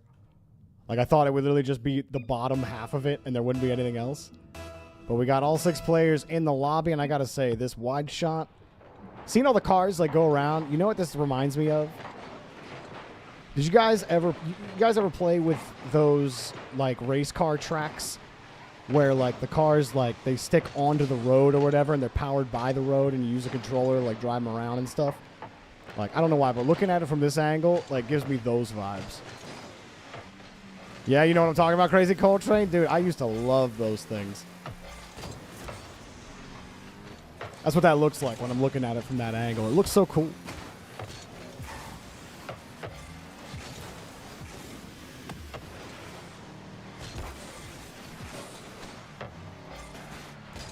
Spark will start. Who do we got here on both sides? We got Monarch Diamond 2, Raven GC2, and Spark GC3. On the other side, Erebon Speds, Champ 3, Womp Womp, Champ 2, and King Curtis GC2. A high ball, Raven. Trying to play this one in. It's a loose one for Spark. Spark will take advantage and score first. So Spark slaps the ball in the net very easily. Also, perfect time to remind you guys as you watch this double commit, brought to you by King Curtis. We're going to be doing major predictions in the 4th hour of the stream. Or not the 4th hour, sorry, the 3rd hour of the stream. So 3 hours of blue versus orange, and then 1 hour to talk about the major.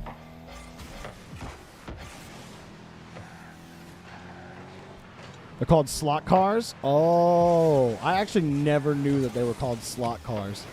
I never knew the name. But I remember when I was really young, my dad had gotten one before. It was like a small one. It ended up breaking pretty early on. I don't know why. It just stopped working. It made me very sad. And my dad very sad because he'd spent money on it. And, you know, when I was young, when we got anything, it was a treat because my parents didn't have a lot of money growing up. So whenever we got anything, you know, it was, you better hope it lasts a long time. So we were all gutted that it ended up breaking.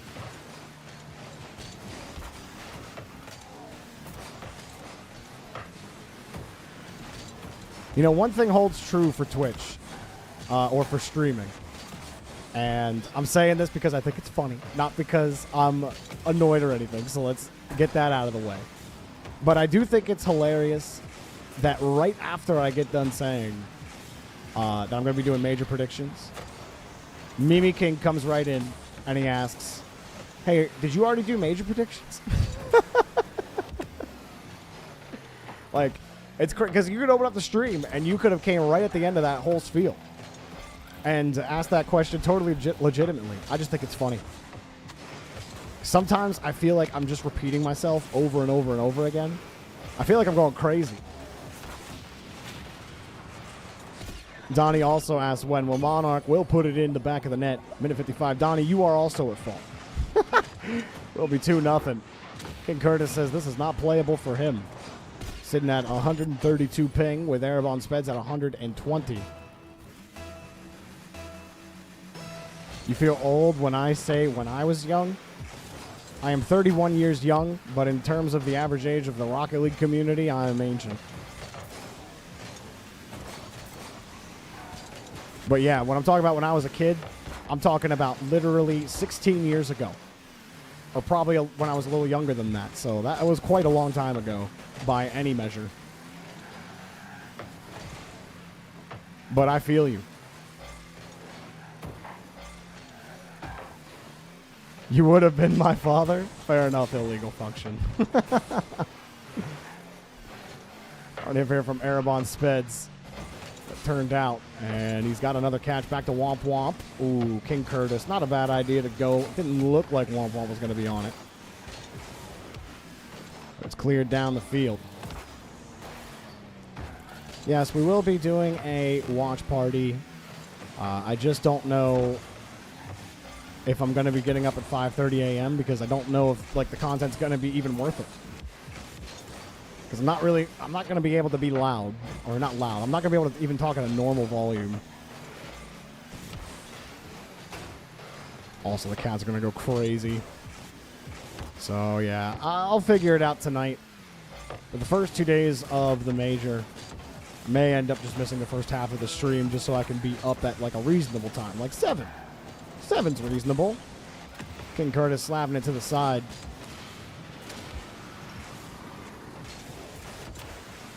But Orange just cannot get it going. Erebon Speds racing away. Spark getting underneath it. Orange looking for a goal with any amount of time on the clock. They get the pass. They get the... No, they don't get the goal. They get shut down. And that is going to do it. GG's. Give it up for all 6 players in the lobby.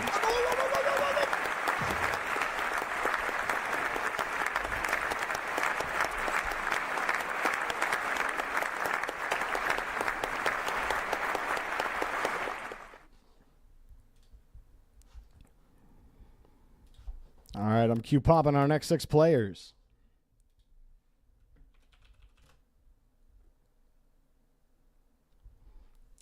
Wait, Fury are the last match of round 1? Oh, we're definitely waking up late. The round 1 matches really aren't that interesting anyway. Fury Luminosity is like the most interesting match out of all of them. So maybe that's what we do. Maybe that's the play. I feel like playing with lower ranks in these games takes a lot more thought. Yeah, it helps get your neurons going. I know a lot of high-level players don't think so, but I do think it helps you use your neurons more in your real games too. We're going to change maps. Aquadome pitch is just feeling a little claustrophobic for me right now. Let's see. What do we want to do? I'm going to go to... We're going to go to Sovereign Heights. Why not? I like that map. All right, our next 6 players. I got Mr. Low 5000, Scythers, Hirosh, and Raka all ready. I just need Decibel and Blaze.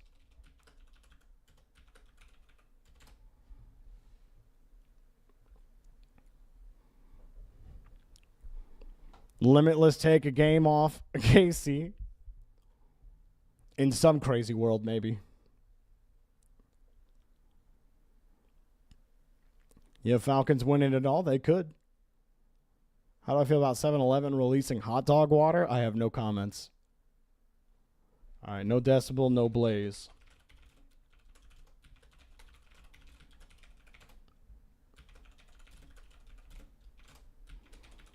Replacing those 2 will be Sam and Keanu.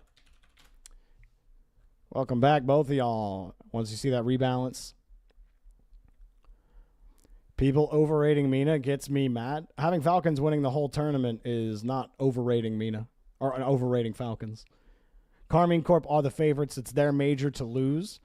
But Falcons definitely have the ability to beat K-Corp.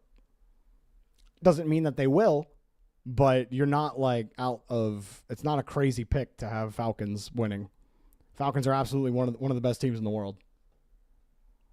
And if you don't see that, then you're the one who's crazy. You might need to learn a little more ball. I would be happy with a MENA or South American win in general.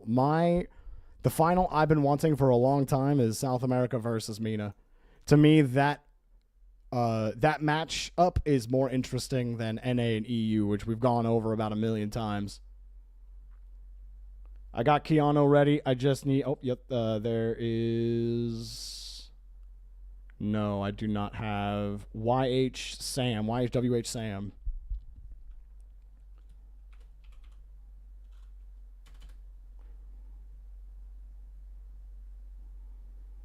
Yep, NA can actually rebound a bit. I think G2 are your best hopes. I, unfortunately, am a little skeptical on Gen G. I'm not skeptical about First Killer. But I'm skeptical of the team's overall performance. Give me a second. All right, replacing Sam will be Puddin'. Puddin', go ahead and hit that ready button for me, please, and thank you.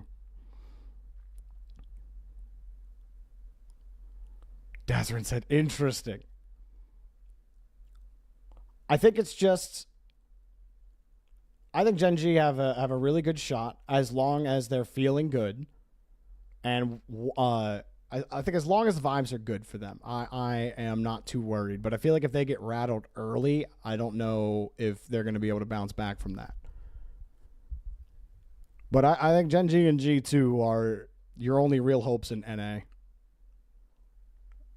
Like Daz, you know, I'm always 100% on First Killer.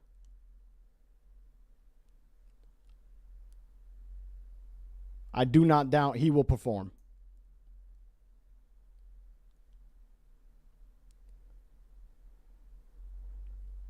I feel like Chronic often gets too nervous. I mean, I'm not going to try to assume what a player's mental state is based off their play. But I do know getting rattled definitely affects the overall team synergy. The Furia boys are looking good, man. Dude, watching how they play, watching their play style in their regionals got me so excited, man. I'm glad to hear that they're looking good. I'm excited for it. Good luck to you Gen G boys for sure. Hopefully our teams don't run into each other until, like semis or something. All right. I think we got all 6 players ready. Let's go ahead and get this going. We got 4 Europe for this, so let's go over to Europe.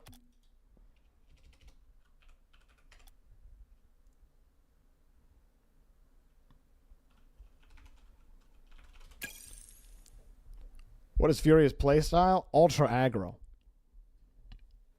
I think they match up really well against the top French teams because of that.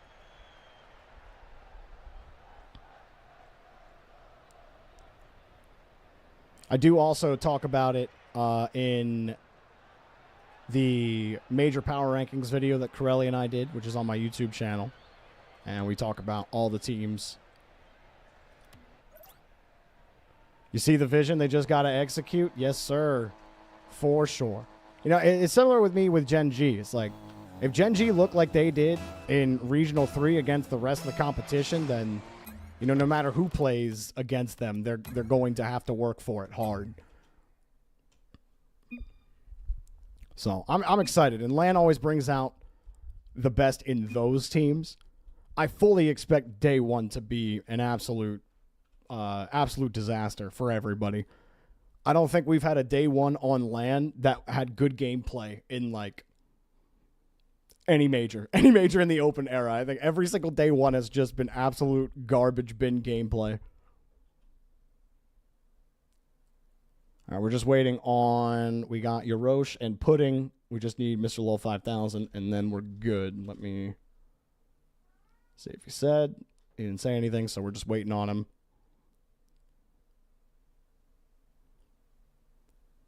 But I'm glad Furia make a Daz believer almost, which is pretty cool. I definitely felt like I was shooting above when I knew I was shooting above when I had him third in my power rankings, but I really feel that confident about this team. It's probably the most confident I've felt about Furia yet. Thing is, if they play against K-Corp, I still probably would pick K-Corp. As much of a Furia fan as I am, because I respect it, man. I respect how K-Corp are. That team is just absolutely ridiculous.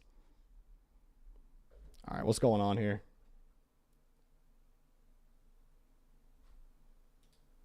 Oh, he knows. He knows Yarosh. I don't know what's going on. Mr. Low 5000 has played in a ton of these lobbies. He knows how it works.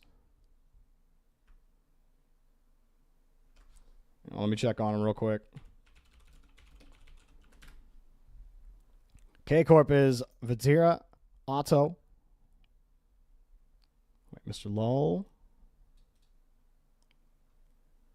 Vatira, Otto, and Rise. Sorry, I was just making sure Mr. Lull was good. We don't have a Mr. Lull 5000.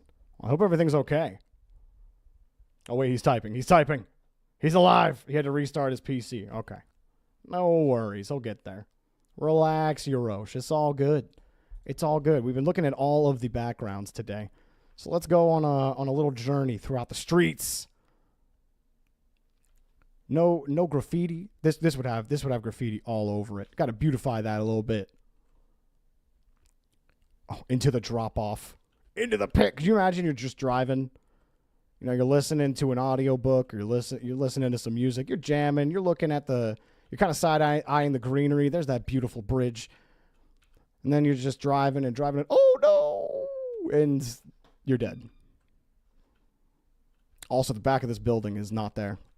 I love how in Aquadome, we had the full assets above the water, which can't be seen.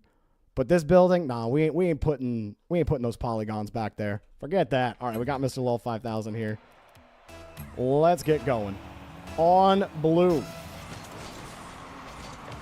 we've got Raka, Champ 1, Keanu, SSL, and Saigo, Champ 2. On the other side, Puddin, GC1, Yarosh, Champ 2, and Mr. Lull 5000, Champ 3. SSL Champ 2, Champ 1 on blue, and then GC1, Champ 2, Champ 3 on orange. So the SSL only counterbalanced by a slightly higher Champ squad. And we've all seen Keanu clipping these lobbies plenty of times. You all know what I say, the best way to shut down an SSL in these lobbies is just try to get up there and challenge him as fast as possible. Don't give him space if you can help it. Puddin, he knows it. He'll go in, he'll take the boost, and he'll take Keanu right out of the play. Shot underneath, and it gets over Saigo. He got the save. A hard clear for blue down the field. So what the heck, Rocket League Gmod? Rocket League Gmod would be amazing, dude. Imagine you just, there's a guy, I think it's like a case on Twitter. He's working on a Rocket League creative mode, which isn't quite Gmod. But it is like, you know, you can build your own like maps and tracks. It's literally just drag and drop place. It looks really cool. I'll have to retweet him again on my Twitter account because he's been working on it for years and he posts regular updates and he's getting pretty far with it. It's pretty cool. A double Rocco will get the ball. Trying to push this downfield. Keanu, that light touch. It's a little too far away from him. He can't control it. As it comes out for free, and Mr. Lull's shot denied immediately. But yeah, like a proper Gmod where you're just in a sandbox and you can like place items. Oh, Keanu, dirty. You got to play the ball against him because he's got those skills. And he showcases them right here. Threatens the high touch, but he's got the reset available and he'll take it. And a nice goal for Keanu to start the game. And that's the hard part when the SSL gets a little bit of space, and that's the best way to get right back. How about it off the kickoff? Puddin pops it into the net. Mr. Lull 5000 gets pretty much a perfect kickoff. He had Raka cheating up. Keanu was in the back corner. He was not going to be able to respond from that side easily. Shot just has to be on target and with purpose, and it was for orange. Keanu gets a slight bump. Doesn't stop Yarosh. Yarosh got a light touch there, but two commit for blue, and it's a little awkward. Keanu without any boost. handles business for now. He's just trying to collect. He actually won that. I thought he was going to lose that boost. Keanu participating in the grass boost meta, which I have no doubt is going to be all that we see in Copenhagen, considering how often I see it in these lobbies. Yo, Puddin', thank you so much for the prime sub, dude. Wait, you got the prime sub during the game? Keanu ripped a laser on target. The optical beam called down. An excellent stratagem to use. The Saigo brings it in. 119 kilometers per hour. That is a hard shot. What's up, J-Box? How you doing, dude? Welcome back to Jorby. Nice to see you. Well, Daz has queued BVO before, but Daz is also abroad right now, so, you know, maybe King, why don't you just relax? Saigo, the touch downfield. Nice side touch for him, too, Keanu. Chain. Raka just trying to keep this ball away from Orange. Orange ain't letting them, though. They've definitely subscribed to the just go for the ball philosophy. Despite that, Blue have held on to the lead. That ball's right over Raka's head, though. Puddin's got a chance to tie it up. The shot's a little high. Keanu had him covered and gets a double move back to the opposite side. Hirosh. Dangerous to flip into that ball. I thought he was giving up the play, but Keanu went back. He got bumped by his own teammate. Leaves a free ball. Mr. Lowell, 5,000 denied by Keanu. Is staying right there in the lane. Puddin', 2 touches, denied anyway. Third man was there to defend the double touch. I'm not sure if it was going to be on target regardless. Raka. Whoa. What is that? What is it, guys? Guys! What in the world was that? Mr. Lowell, 5,000. We'll take this one. I see Puddin's really trying to practice his, trying to get those zap dashes. But Puddin bouncing it right off of Mr. Lowell, 5,000. They've got the pressure. They won't get a shot. Hirosh was leaving for boost at the time of rebound. Is Swiss the best format? I am an idiot when it comes to formats, so I'm not the guy to ask. Puddin drops it down off the wall. And it's ripped off to the side. Puddin in the midfield will get the boost as Keanu goes forward. Save that dodge to get over one, and he gets over the whole team. Keanu just has to get a clean catch. He got that. Saves the dodge. He did that. And a perfect read on the shot. Nice work from Keanu with 38 seconds left.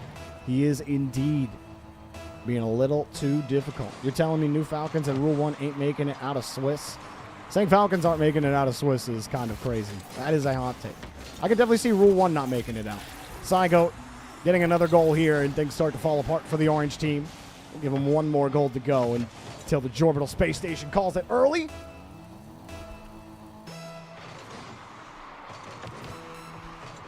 But in the small spaces is where life proved to be difficult for Orange. Keanu's ability to control the ball, save his dodge, use resets will definitely go far in a lobby where your next highest rank is GC1 and the rest are full champs. So it comes down. Good job from Orange, though. For most of this game, they kept it close, and they had some good pressure as well. I thought they did a stand-up job there. It just got too much at the end, but GG's. Give it up for all 6 players in the lobby.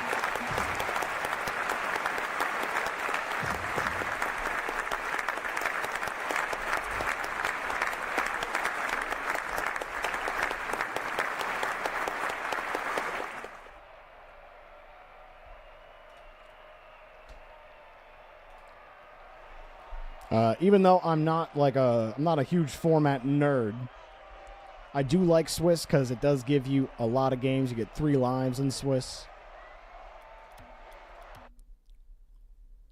And I've always thought single elimination on LAN is extremely hype.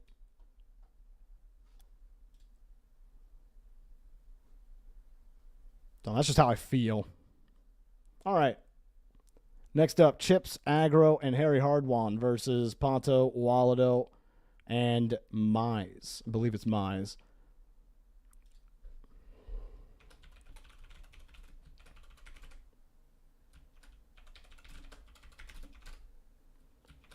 Replacing Aggro will be Colby.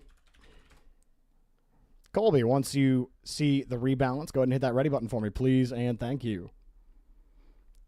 You think it's very difficult to watch all matches in a Swiss format?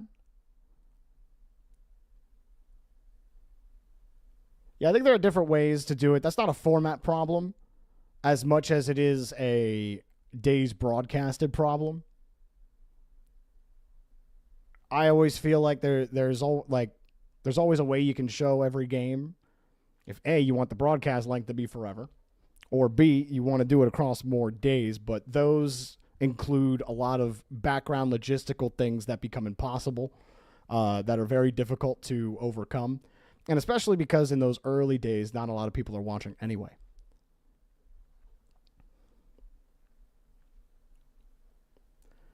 All right, we got Chips, Mize, Harry Hardwan, Walado, Pato, and Colby. I believe that's 1, 2, 3, 4, 5, 6. All 6 players are ready. We have 3 EU and 3 US East. That means we coin flip. So let's go ahead and flip the old coin. Heads will be US East. Tails will be Europe. Which is it going to be? Yep. It is heads. It will be US East.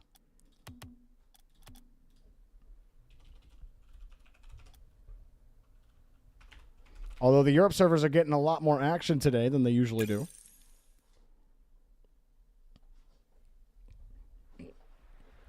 You won your first match, Rocco. Let's go, dude. Pato's very upset that he lost the coin toss.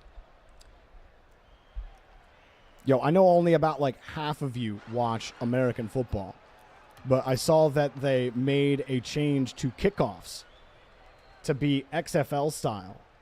And I think that that change is so cool. Like, kickoffs are actually relevant again. Now, running the ball out is not like people flying at you at maximum speed, and it's not just touchbacks. Because that's all kickoffs were just touchbacks, commercial. Commercial, kickoff, touchback, commercial. But now there's actually going to be a play on the kickoff now. A lot of people who don't like pay attention to any of the offseason stuff are going to be so confused when the season starts. Be like, what in the world did they do to my game? All right, we got 5 players in the lobby. And while we wait for everyone to hop into Cynet, it'd be cool if we did the, if we had the Psy there. Yeah, Psy, point it down like that. Look at that. That's a great screenshot right there. If we can get a 6 player. There we go. All 6 players. Look at that. We got Psy and Snap. Beautiful. Beautiful. Let's get started. On blue, Chips, GC3. Colby, Plat 3. Whew. And Mize, Champ 1s. Quite the disparity there on blue. On orange, Harry Hardwan, Diamond 2.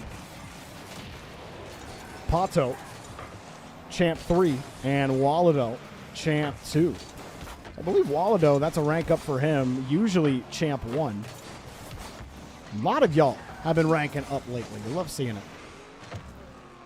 Said you like the kickoffs, but not how they ban drop tackling. I think my only problem with the hip drop tackle ban are the examples that they used were not hip drop tackles. Hip drop tackles are incredibly dangerous, and they should be banned from the game. My issue isn't the ban. My issue is relying on the current state of referees to properly officiate. Because the punishment for the hip drop tackle is so heavy, and it's just another way refs get to influence the game. And refs have not been very good at calling the correct penalties. So that's my concern. But the hip drop tackle, specifically with the swivel, is a very dangerous tackle. Oh, we can't see it. My bad. We couldn't see any of that. Oh, no, dude.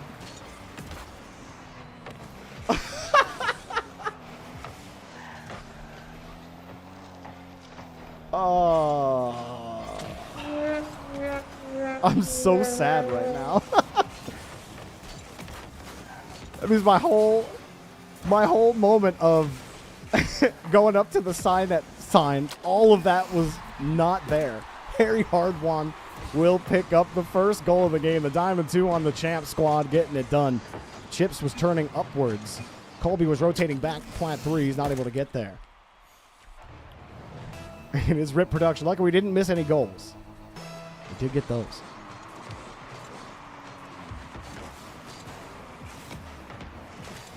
It happens. It happens. Chips will pick up the game-tying goal for Blue here. He just rips the ball hard and tests Wallado's ability to catch that ball.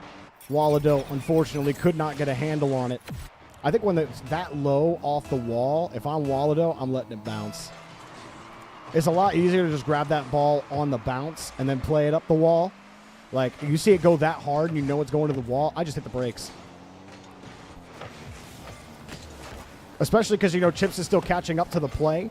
So I'm saying still play it on the bounce. Like, don't let it bounce out. But just let it bounce. Going for the catch is aggressive.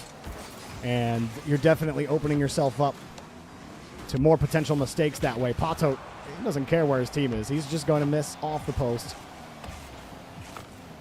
But need to be a little more aware. Maybe wanted to help his team get a little more comfortable than where they were. Is that just going in? Mize gets the second goal, rather. And how does this one go through? We have aggressive challenge from the second man. I believe it was either Pato or Harry Hardwon. I lost sight of who it was, but Wallado was still in the corner. He needed time to retreat. Third man's just got to play a little more defensive on that play. And a kickoff goal goes in again. Love those. We're going to see tons of those here at the Major. Although, maybe not like that. It almost looked like he was going backwards.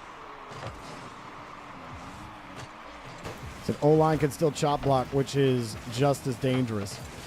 Yeah, I think that shot's in. That's what I think. Colby gets another goal. This time the Plat 3 is scoring on his team of a GC3 and a Champ 1. That's a beautiful pass from Chips. The Colby shot decent as well. Harry Hardwon had to jump for it. A little too much sauce on it for him to clear it away. Mize gets bumped. Pato deleted. Colby, don't let anybody tell you that you garbage at the game. We've watched you play 2 games today. We've watched you rotate mightily fine as a Plat 3, and you even put a nice shot on net to boot. Mize hitting that ball hard up the wall. Colby, another touch. Chips trying to bump Harry Hardwon out of the way. Pato looking for Wallado, who's got a full tank of boost, and he's got a shot! Wallado! Walla doing the tie game. With less than 2 minutes to go, where's Wallado? There he is. Coming at you from the right-hand side. And I love it. I love it. Way to go, Wallado. Earn that Champ 2, buddy. As I'm doing the thing that you shouldn't do when you're casting, which is drinking a soda. But I've been like, my voice has been at like 60% power, so I don't feel like I'm doing any damage.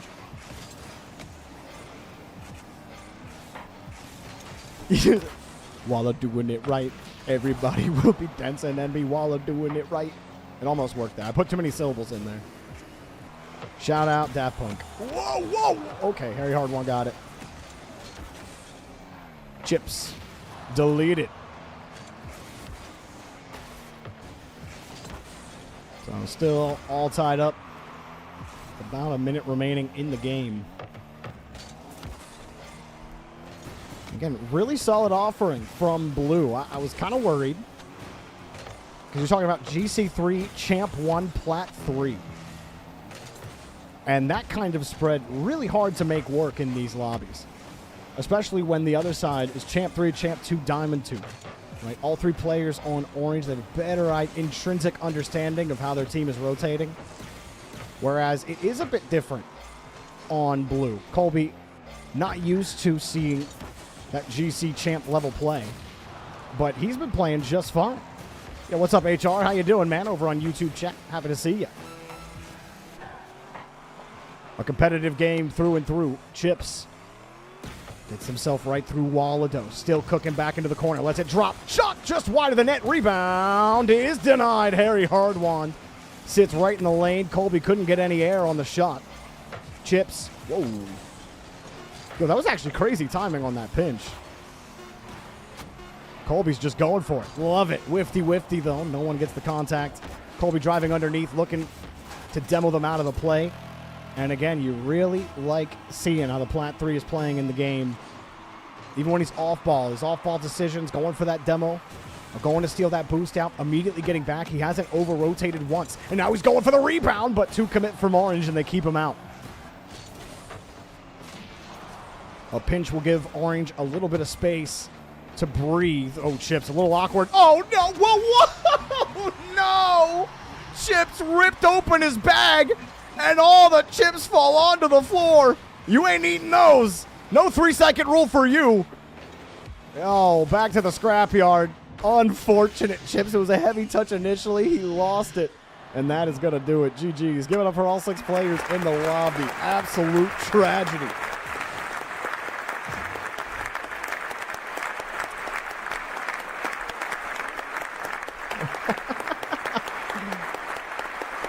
Chips also was about to leave, too, and he almost got him the win. Chips, thanks for sticking it out and playing the game, man. GG's. And, special GG's to Colby. I thought you played really well in that game, man. GG's. Popping our next 6 players in the queue. You have to go to work now? Have a good day at work. Doodle, you trolled? Only at the end. Only at the end. All right, our next 6 players are Galaxy Survivor, Blaze, Indigo, Crazy Cold Train, Sam, and Zealous. Hit that ready button for me, please, and thank you. Indigo, Galaxy Survivor are ready. I'm missing the other 4. Sam, Blaze, Crazy Cold Train. I got Crazy Cold Train.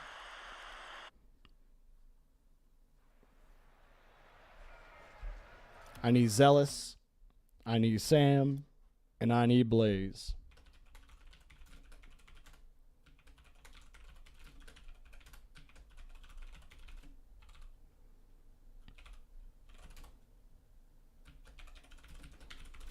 All right, replacing those 3 will be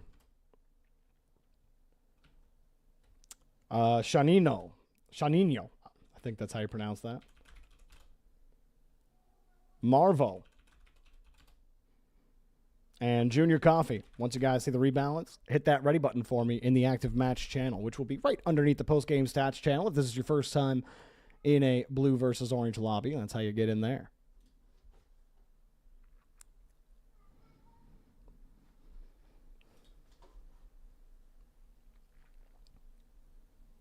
I got Marvo and Junior Coffee ready. I just need Shanino. Or is it Zanino? I don't know which one. I think both X pronunciations always go one way or the other. Hey, he hit the ready button. Beautiful. We got 3 Europe and 3 USE. So we do another coin flip. NA won the first coin toss.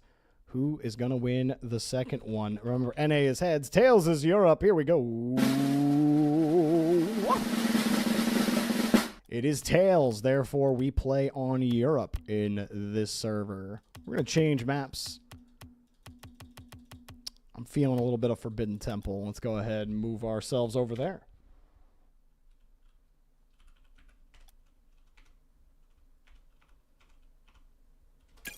How do you update your rank? Just type in /register in the queue channel and then retype your information.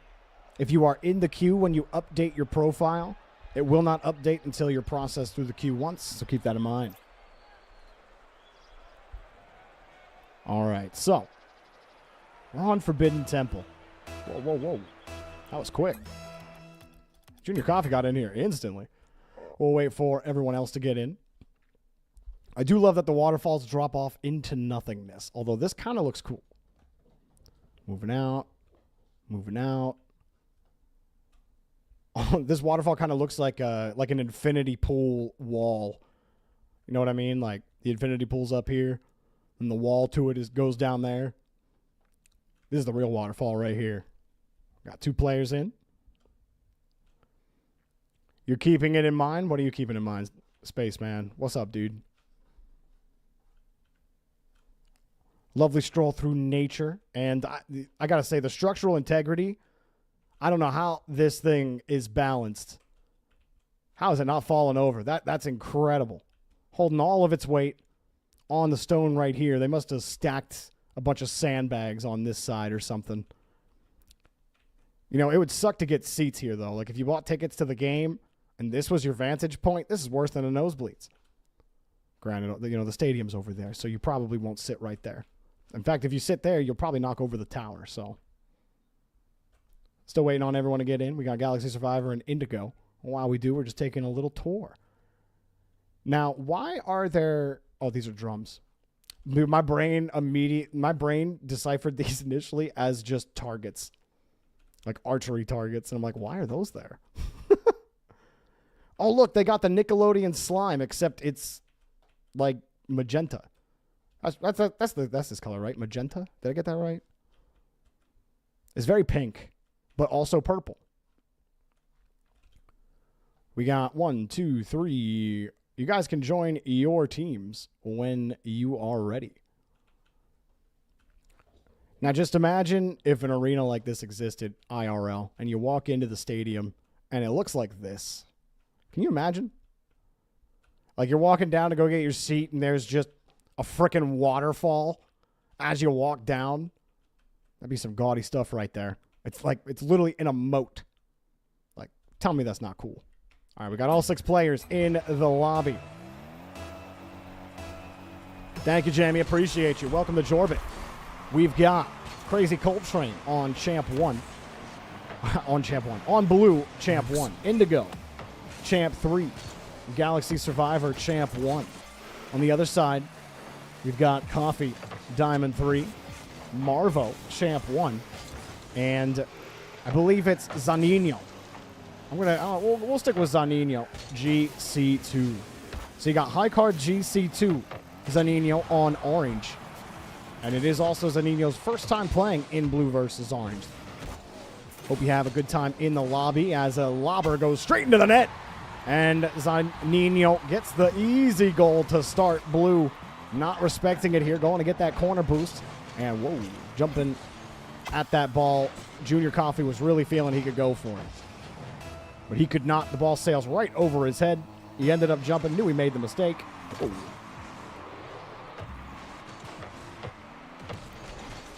Well, aggro, and this goes for everybody. Nobody ever needs to apologize for needing to move back in the queue. Definitely not something you got to say sorry for. Although I appreciate the sentiment behind it. But you're all good. I like to consider this place low-stress, improvement-focused environment. Oh, really no sweat at all. As this ball slapped downfield and Galaxy Survivor play. Now, last time Galaxy Survivor was in the lobby, he was a little jumpy at times, prone to double commit. Spaceman saying sorry for being bad at rotating. Now, how dare you?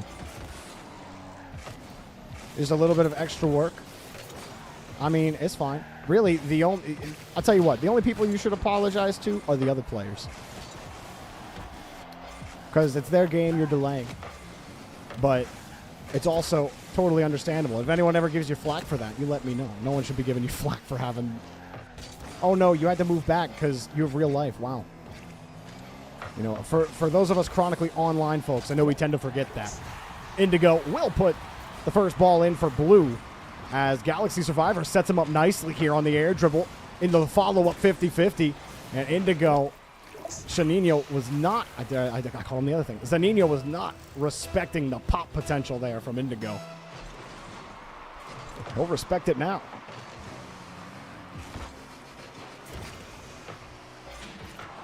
By the way, if you guys haven't done it yet, you should definitely go to Spaceman's YouTube channel and check out his Dune video. If you watch Dune, Coffee will put the game-leading goal in. But Spaceman, he watched Dune 1 and 2 about 30 million times. I know because he, for like 4 weeks in a row, he's like, watching Dune again, watching Dune again. I lost track of how many times he watched Dune. But if you've ever watched any of other of Spaceman's breakdown videos of films, then I highly recommend you watch that Dune video. If you haven't checked it out, go check out his YouTube channel. He does a lot of sci-fi and fantasy stuff. He's a giant nerd. And if you're into that, if you're into the nerdy stuff, you'll really like his YouTube channel. Make sure you subscribe.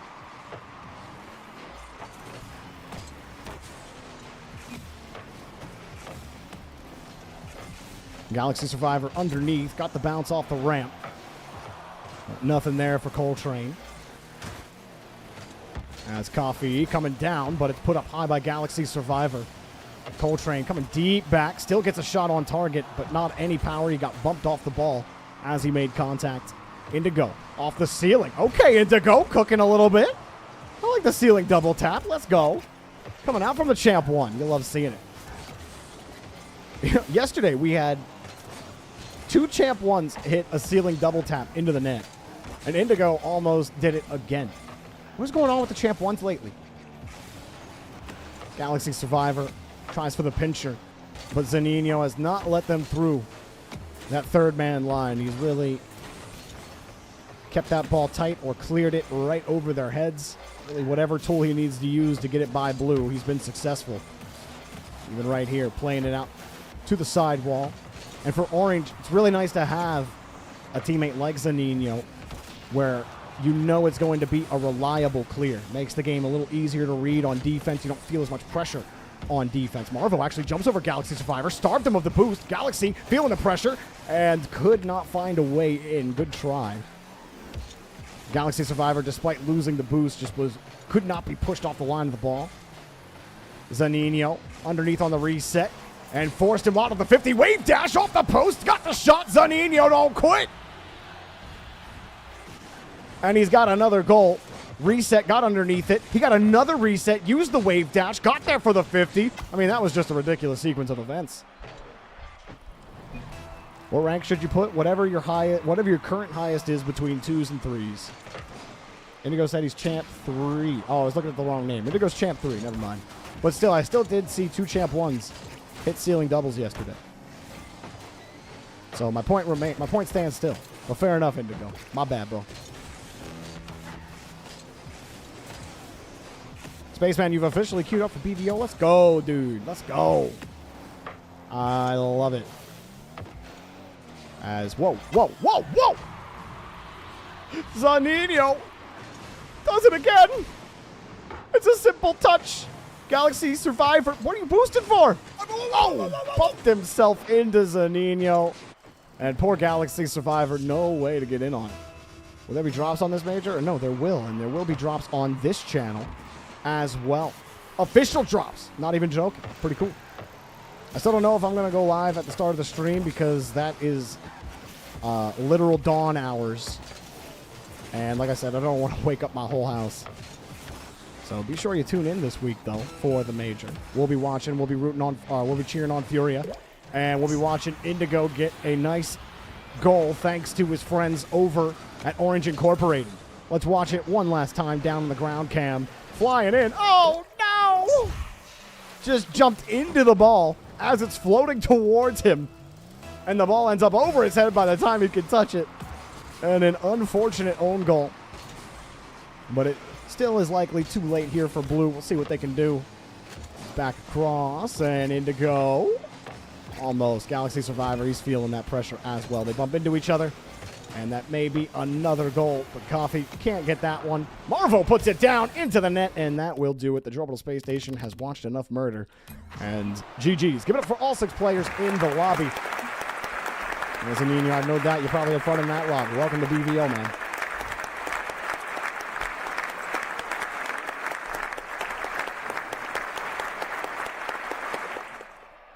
I appreciate that, Jider. Thank you so much, dude. Doing our best out here. We're popping our next 6 players in the queue. Remember, guys, at the conclusion of the 3rd hour of the stream, we will be doing major predictions. Be sure to stay tuned for that. Meanwhile, I got our next 6 players in the active match channel, so go ahead and hit that ready button for me, please, and thank you.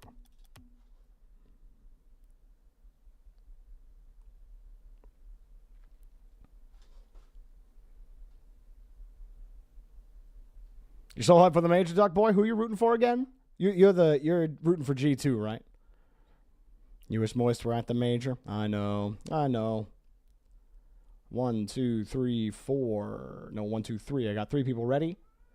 I need Bishy. Let's see. Bishy, Vince, and Exonym. I need to hit the ready button.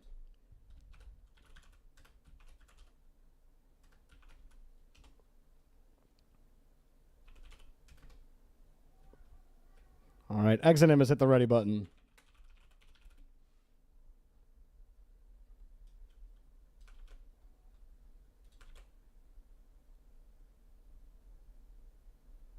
Vince has hit the ready button. Last call for Squishy's biggest fan, a.k.a. Bishy.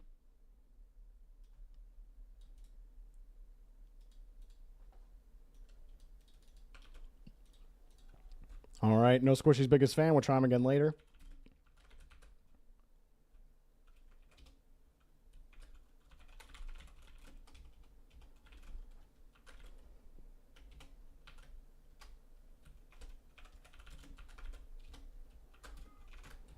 Replacing Bishy will be Mystical.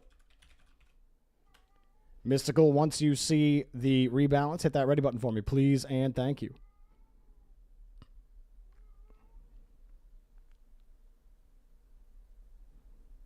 I appreciate that, Zanino. Thank you for the love, man.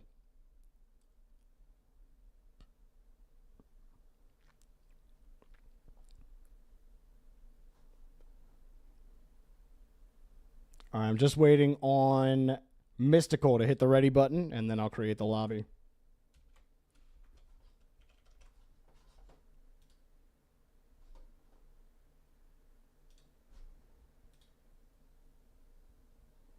All right, HR. Thanks for hanging out over on YouTube, man. I appreciate it. All right, no Mystical. Replacing Mystical will be the Boss. Rebalancing. Rise and Vatir have always been your favorite players. They're why you started watching RLCS.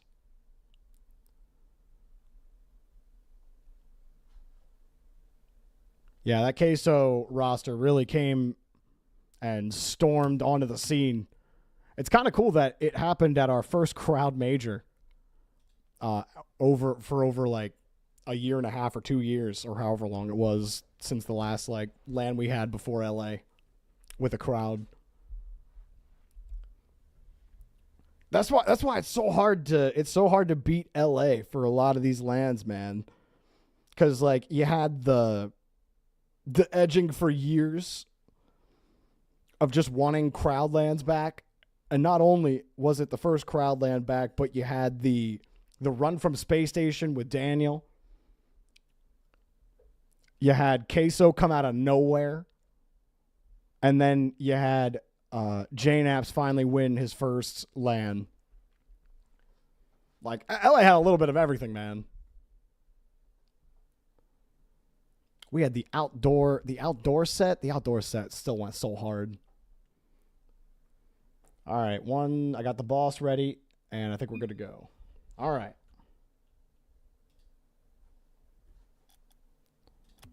Creating the lobby now.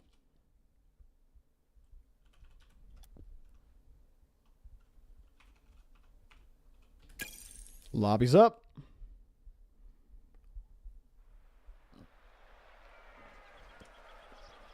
The only way Joyo is ever on KC is if Joyo learns French.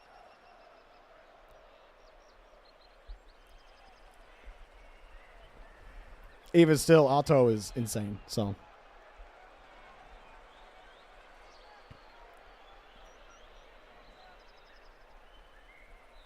Do I remember the 7-time pass from G2? I do. I casted that. I remember that.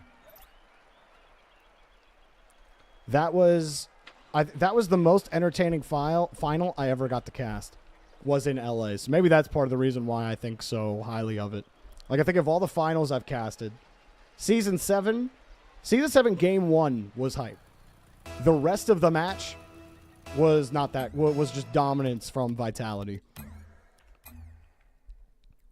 And then casting, or the next major final I did was LA, I believe. And LA was amazing.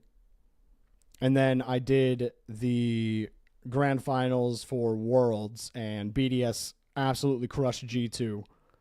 So the 3 finals I was a part of, only one of them was a really great series. We got the bracket reset out of it.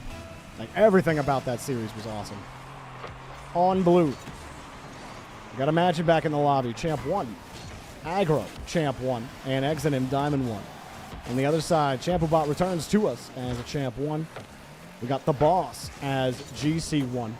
And not the real Moxie. Plat 3. So we got Plat Moxie. That might be how I refer to him to reduce confusion here. There was also the quarterfinal match between FaZe and, I believe it was FaZe version 1 that I had casted. That was also a really good match. LA had so many good matches, man. You guys are making me think about it. But also, as far as like non-finals go, I remember casting the Moist Space Station semifinal with the faded kickoff gaff from Space Station that sent the game to overtime.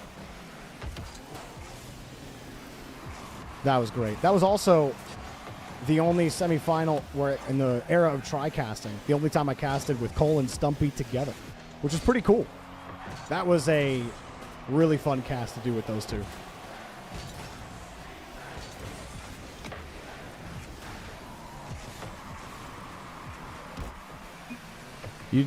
You don't understand bracket resets? Why do they happen? So think about double elimination, right? You get 2 lives throughout the tournament. The team in the upper bracket never lost a life. So when you get to the grand finals, wait, Exonym. Oh, I thought he'd find a way to dish it. Orange crashed in. So the team that goes through the upper finals, they still have their life. Whereas the team you play in grand finals, they come up through the lower bracket. They've already used their life. So if the lower bracket team wins, technically, the upper final team only lost 1 series. So the bracket resets because that team technically loses and they go down to a lower bracket, which technically doesn't exist. But if you drew it out on a bracket, you literally would draw a line out and down from the upper bracket team and a little up from the lower bracket team, and it would just be an extra game right there. So that's why you have bracket resets, because it would technically be unfair if a lower bracket team came up and only had to beat the upper round team who never lost 1 time to win the entire event. Thanks. Yo, Finer, thank you so much for the tier 1 sub, man, on that 3-month streak. We love that. Thank you very much. We are trying to get to that Partner Plus program. If you scroll down on Twitch, you do see our path to get there. Not the 351. I think that's a little too lofty to shoot for. We are shooting for that 100. And obviously, continued support helps us do a little bit more with BBL. And I've been thinking more about blue versus orange, guys, and, you know, we've been rolling like a well-oiled machine with just the first come, first serve queue. Blue, shot, denied, putting on a little bit of pressure here with 2 minutes remaining. And Aggro, just missing contact. Exonym gets it across, but Imagine was playing deep third, the safety valve, and now Orange go downfield. Aggro couldn't keep him back. Imagine can't get the ball, leaving an opening, but Aggro closes it quickly. Plat Moxie got the shot, and Plat Moxie puts him down. Well, a minute 36 remaining. Champobot and the Boss tie each other up. The ball still recovering. Exonym trying to get back up in time. It is not the real Moxie. Like I said, the Plat Moxie. Could you imagine if I called the real Moxie Plat? He would never join any stream I was a part of again. He already has never answered my DM, so, you know. All jokes. I actually don't think I've ever messaged Moxie, so that would be a lie. Well, that's cleared downfield. And Orange do get the first goal of the game. Remember, Orange is Plat 3, Champ 1, GC 1. And Moxie is that Plat. Oh, no, Imagine. Easy back pass. Forget what I was saying earlier. I was talking about format, and then I was talking about something else right after. Oh, yeah. Blue versus orange. Maybe I'll mention this in the break. Because there's been a lot of shots in this game. We don't want to miss the call. Plat Moxie. Gonna let that ball go. Out to his teammate, Champubot. Imagine into safety. Back to Aggro. Aggro a little too much on the ball there, and they don't get punished for it. Instead, he rotates in front of the ball. A little dangerous. Here comes Plat Moxie. He's got 2. Oh, you're in Moxie's world now. And he's looking platinum. The boss flying in, and Moxie placement is good enough. He's got it in. You say, which Moxie came first, though? That's true. I don't know. You say, this is the real Moxie. Trust. It's him. If the real Moxie came into my lobby, the dude would be dicing up this whole lobby. Sorry to say, the 6 players in here, y'all are decent relative to not Moxies.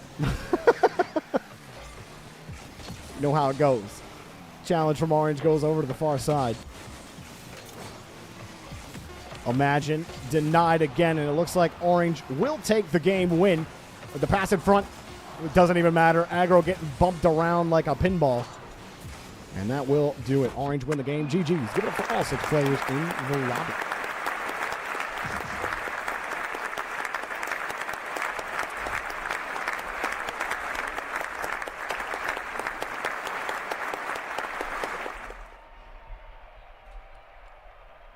So we've been going pretty consistent and smooth with blue versus orange ever since we started this back up in September. Really, the biggest thing we were making changes to were the Jorbot and infrastructure to make the process smooth. For those of you that were queuing up back when we still called it community casts, you will remember the faded spreadsheet that I did everything manually on, where you just reacted and then we had to enter everyone into a spreadsheet. Those were the days for sure. But now we're rolling pretty smooth. And the first come, first serve format, just getting people in the mixed rank lobbies, I think has created something interesting. But I've been thinking of ways to shake things up and add some like low stakes. And by low stakes, I mean giving you a reason to, vie for blue or orange, and kind of make that more of a thing. So I'm trying to think of different ideas to do. I don't want to do different game modes. Like, that's not the way I want to do it. Like, I don't want to do 2s or 1v1, because I think mixed rank philosophy works best in 3v3. I think it works less so in other modes. I think extra modes, they're fun for some people. I think 3v3 catches the most people that want to participate. But right now, I'm just thinking of ways and ideas to switch things up that isn't just like a first come, first serve queue. I'm open to feedback on that. If you guys have ideas, feel free to share them in Discord or in Twitch chat. Either way, like, what would you guys like to see in blue versus orange? All right, we got 1, 2, 3, 4, 5, 6 players ready.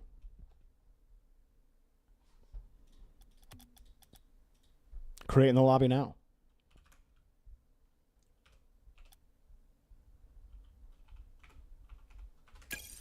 All right, lobby's up. Yeah, like I said, I'm not interested in doing different modes. So like, I'm still want to do 3v3 vanilla Rocket League.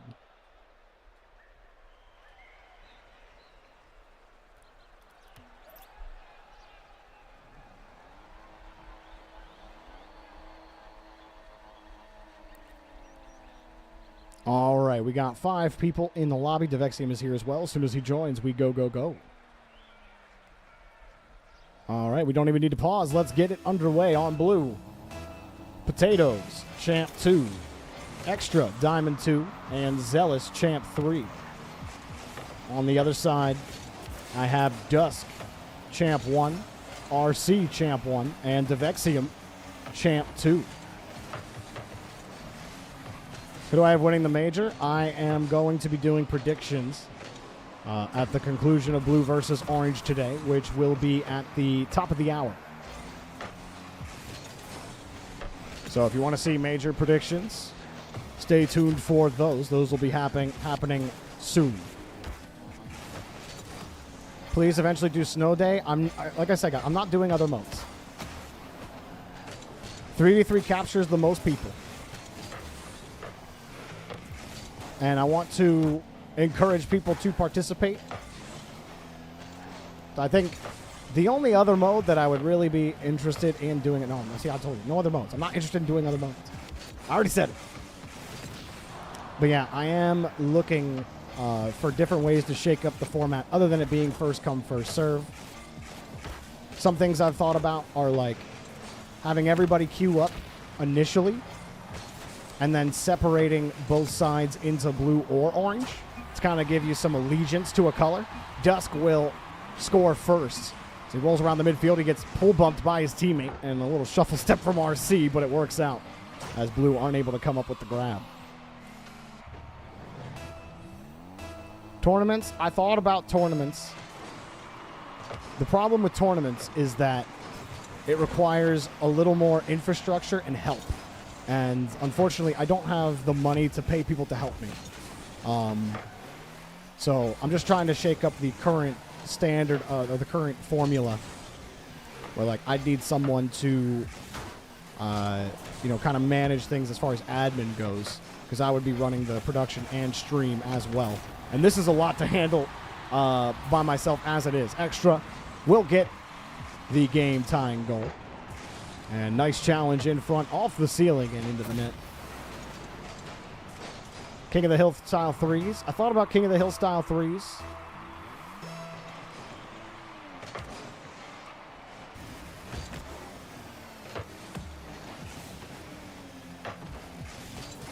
Yeah, those things are definitely in the works, Aries. Like I said, just a matter of our Jorbital engineer and I being able to link up and talk about those things, but also being able to pay him for his time. That's the biggest thing.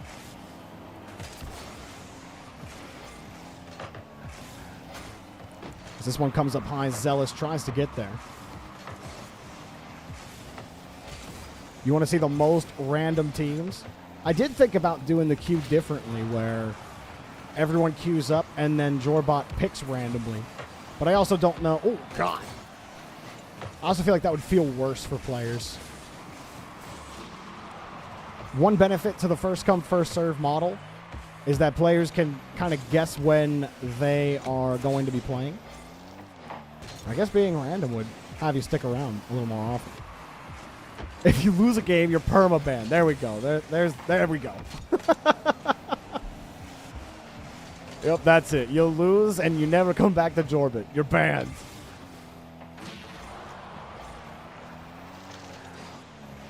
Potatoes flinging it across and turned away. Zealous, another shot. Blue taking a ton of them.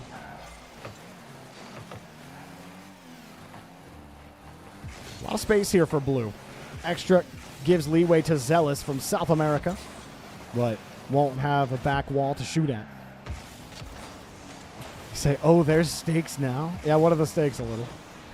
Tell me. As this ball just pops over the whole defense, Extra gets the goal, and Orange are not expecting it. Nobody really covering net here. Don't turn up field. Don't turn up field! Your third man! Stay back! That's all I got to say about that. Maybe I could convince like a content creator pro to come and do King of the Hill, where, he'll be in the lobby, or they'll be in the lobby the whole time, and then they'll get two of you to play with. And as long as you two can win with him, then you get to stay in the lobby or something like that. And then we see how many games in a row the pro can win or something like that. Oh, God, that one goes right through. Dusk. It's a goal. This comes flying in. The same goal. Whoa! Zealous almost got it. Almost only counts for horseshoes and hand grenades.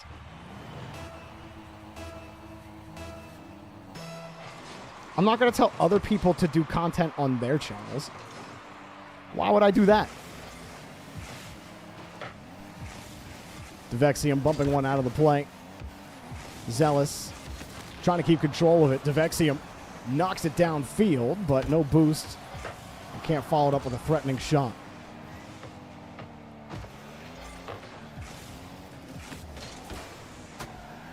Touch underneath, a dunk as well. Dusk has a chance, and Zealous decides to take it for him. Zealous, oh no, bro. Not like this, Zealous. Where is he? He's right there. Oh, don't, whoa. You know, I gotta say, it takes some stones to jump for that ball where he was sitting. I can't believe he went for it there. He said faking. He did not fake.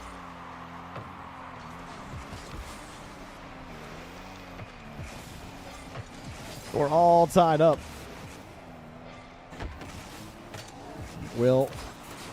Here's Potatoes. About 15 seconds remaining. Potatoes going for the bump. He got on the move, but RC recovers and had the save. Zealous next up. Hard hit off the back wall. Rebound for extra, but no goal to be found for Blue. Potatoes to Zealous. They keep the ball in the air at 0 seconds. RC levitating. Devexium will slap it down to the ground, and Orange will win the game. GG's. We're up for all 6 players in the lobby. As always, guys, thank you for queuing up.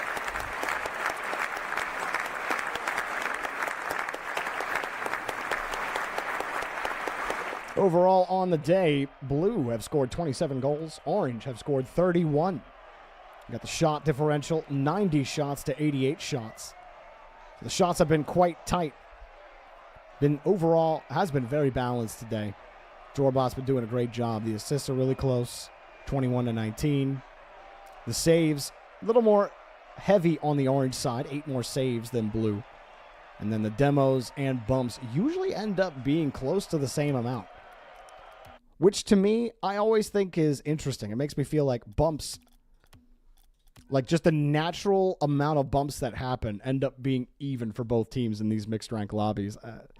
I didn't expect that, but almost every single time, those bumps are always within like 30 bumps of each other, considering how many you get. But I guess it kind of averages itself out over time. All right, we got 1, 2, 3, 4, 5 players ready. I see Powerful Lord, Mystical, Dino, Leroy, and Checker. I just need Bishy. Last call for Bishy.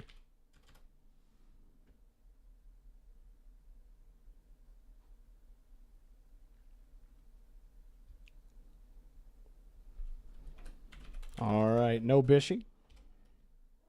Replacing Bishy will be Jiter. Jiter, go ahead and hit that ready button for me, please, and thank you. Hopefully my cat will stop rubbing his tail all over my PC. I swear it's going to short circuit one day.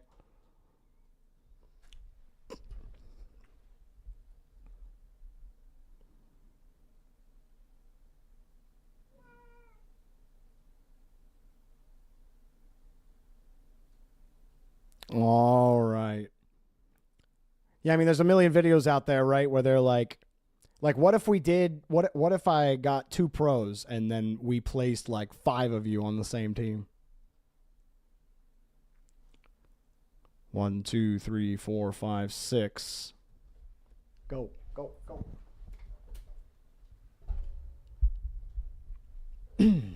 All right.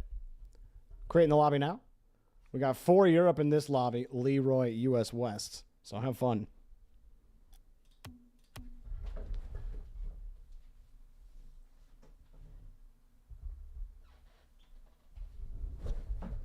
Lobby is being set up.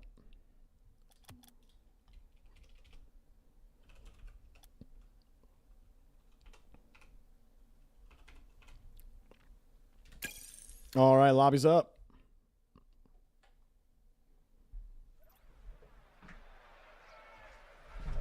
Get out of there.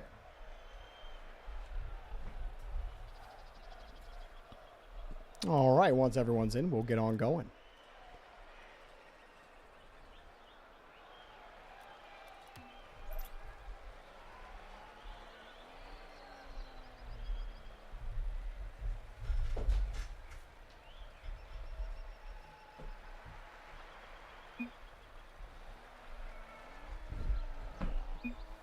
All right. Got 4 people in the lobby right now. As soon as everyone's in, we go.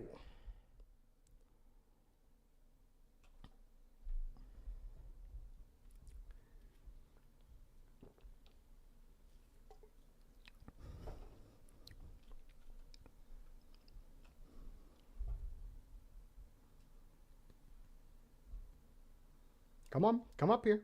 Trying to get my cat to come up here. Come here. Come here. You are being a little rascal. Everyone say hi to Apollo. He hates it when I stream because I yell at the monitor and he doesn't understand what that means. Look at the camera. You wanted attention. I'll give you attention after the stream, okay? Okay? He likes his post-eating cuddle time. And so when he doesn't get that, he gets very upset. Oh, he's like a little dog. Come here, buddy.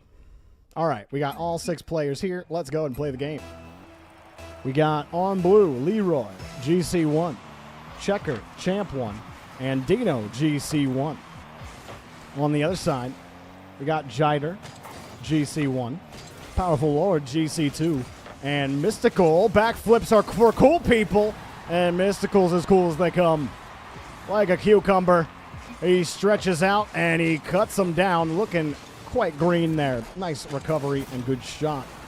And that's an immediate goal to start the game. So we got 2 GCs on both teams, and a Champ 1 on each squad. The only difference being Powerful Lord, who is the high card here, GC2. The rest of the GCs are GC1.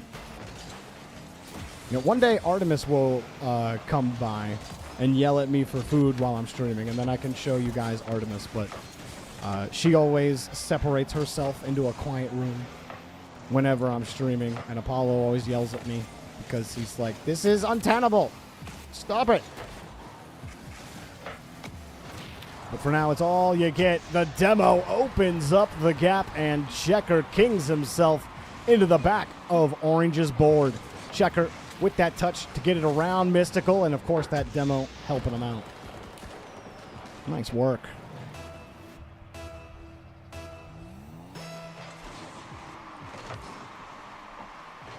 Oh. Powerful Lord. Left it drop. Leroy, that was a good pass over to Checker. Checker really had to stretch for it. And a tough one to read for the Champ 1 for sure. It's okay, you got that follow-up touch. Love that follow-up. Leroy will just chase it down for the challenge. Checker coming in. Big shot. No, pass to Leroy, and that ended up being the excellent decision from the Champ 1. Give him the light touch. Give your boy Leroy a chance at the ball. Mystical's coming in. He's frozen. Tries to leave that out. He backflips again. Well, if Mystical doesn't backflip, I think he gets that goal. Or not that goal. I think he gets the clear, and there would be no problems on the Orange side. But now there are 2 problems. Orange only need one solution to tie this up. Jiter gets the first touch, drops it down. Mystical comes into support. Orange trying to hold firm on the midfield line. Powerful Lord shot denied by Leroy. Dino up for it. Back across to the corner. Jiter. The midfield, all Leroy's. Mystical at least forces Leroy off the ball, and Orange get a couple of nice touches, but Blue get control. Checker. Heavy touch, low touch, 1 touch, 2 goals for Checker off of 3 shots. And he got the hopper, making him swing left, making him look right, and got him big time on the 50. Powerful Lord tried to get back in time, but it was too little, too late. And an easy goal. Well, maybe not so easy for the blue team, but they made it work. As far as you know, Checker has not won a BVO game yet. Well, this is his best chance to get that game win as he slaps the ball downfield. Checker. What's he got? He's got Dino hanging on the back wall. Leroy to Checker. Checker doesn't even need to get the touch. Leroy gives him a floater. And that one is buoyant for sure. 76 kilometers per hour by the time it hit the net. Checker was just a distraction. Didn't look like anybody was going to get there. Powerful Lord respecting Checker in the air on that play. But he was also coming back from a disadvantaged position. Hard to get back in time. Of course, you're going to be late to the play in a play like that. Jiter does his best to keep that ball out. And what a follow-up from Mystical. Powerful Lord and Mystical got to put this in, right? Oh, no. Unlucky. Powerful Lord putting it down again. Nice touch from Dino. Back to Checker and back to Orange's right-hand side.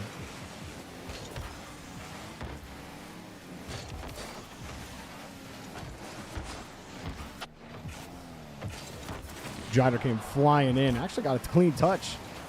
Checker on the side of the ball. Powerful Lord gets a clean touch, but third man getting bumped on Orange. Mystical still going to turn. And a little back pass. Powerful Lord will protect the ball back to his own corner. I don't think was expecting Jider to take the boost and the ball on that play. Orange, another pass. It's too hard. Jider can't catch up to it. Even with boost, he's likely not catching up to it. I think he was already going supersonic by the time he left for the play. Orange just trying to buy a goal. You like the stream? Ice Cold G over on YouTube. Glad to hear it, man. Glad you're enjoying yourself. Mind you guys, at the top of the hour, we're going to be doing our Copenhagen major predictions. So be sure to stay tuned for that. We're going to be watch partying the major this weekend as well. So this will be the last BVO this week. Next week, I am getting kicked out of my house because the place is getting torn apart. So my house will not be available. So next week, we are going on break. The stream is going on break, so there will be no streams next week. I'll continue to remind you guys for the rest of the week, but hopefully the next time we are live, I'm in my studio, and we've got the green screen back up, and we're no longer in our kitchen. So hopefully we see those slight upgrades next time we go live. So keep that in mind. That the first week of April will be a break. 30 seconds left. Orange have stabilized. They've had a couple of tries, but have not been able to convert those tries into gold. Light touch and slapped away. Dino couldn't get around to it, but it's a victory lap for blue. They've done the job. Checker will get his very first game win in blue versus orange. Give it up for the blue team. Give it up for all 6 players in the lobby. As always, guys, thank you so much for playing.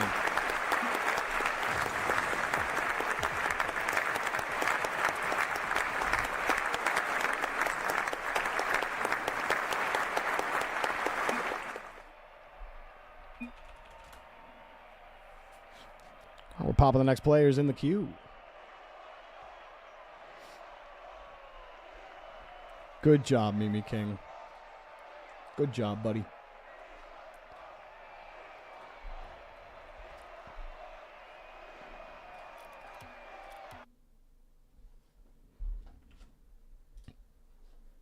All right, next. Baby Duck, Chris, Spark, Turret, Monarch, and Ang. Let's go ahead and 1, 2, 3. I got 3 people ready. Ang, Monarch, and Chris. I need Baby Duck, a.k.a. I believe Devi Wevy.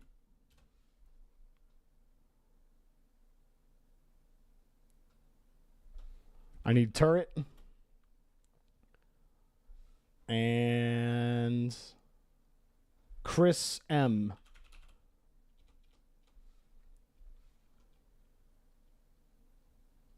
Oh, no, I got Chris M to hit the ready button. Never mind. It's Spark that I'm missing.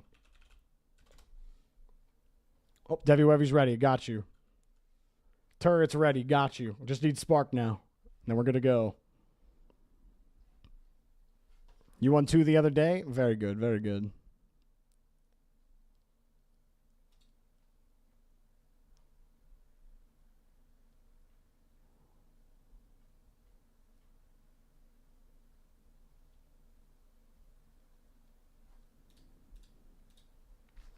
All right, no Spark. Let's take him out.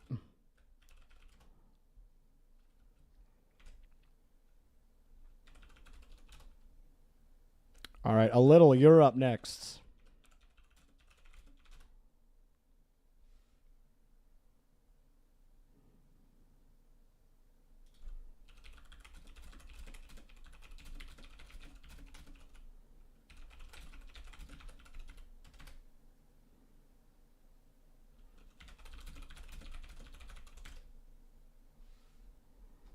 Keep in mind when rebalances happen, the match information changes. For those of you who are new in the active match channel, so keep that in mind. All right, we got a little ready, so let's make the lobby.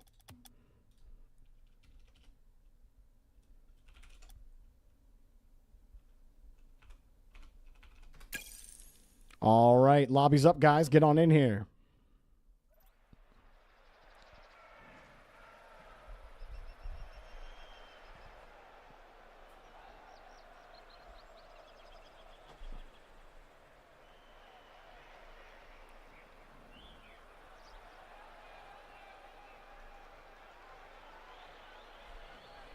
I might have typed the info wrong here. Yeah, if no one's joining, then I typed the info wrong. Let me remake the lobby.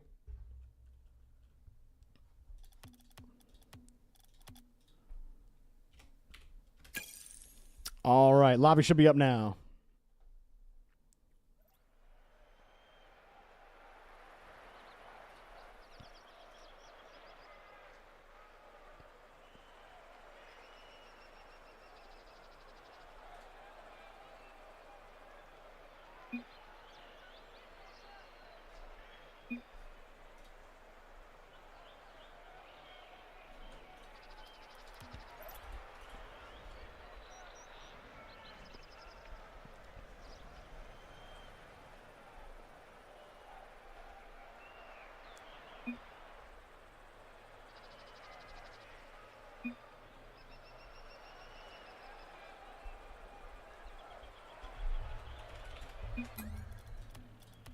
All right, leave that lobby. I got to change it back to NA. My bad. Oh, I created the lobby too early. Oh, no. Hang on a second.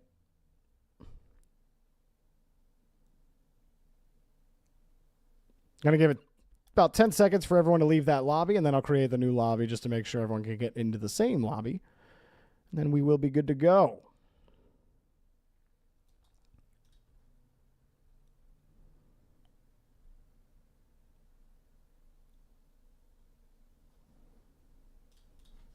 All right, that's enough time. Let's go ahead and create the lobby.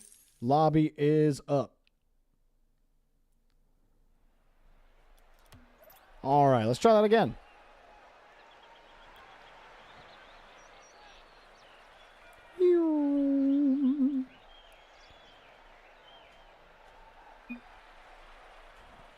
Whoa. Yeah.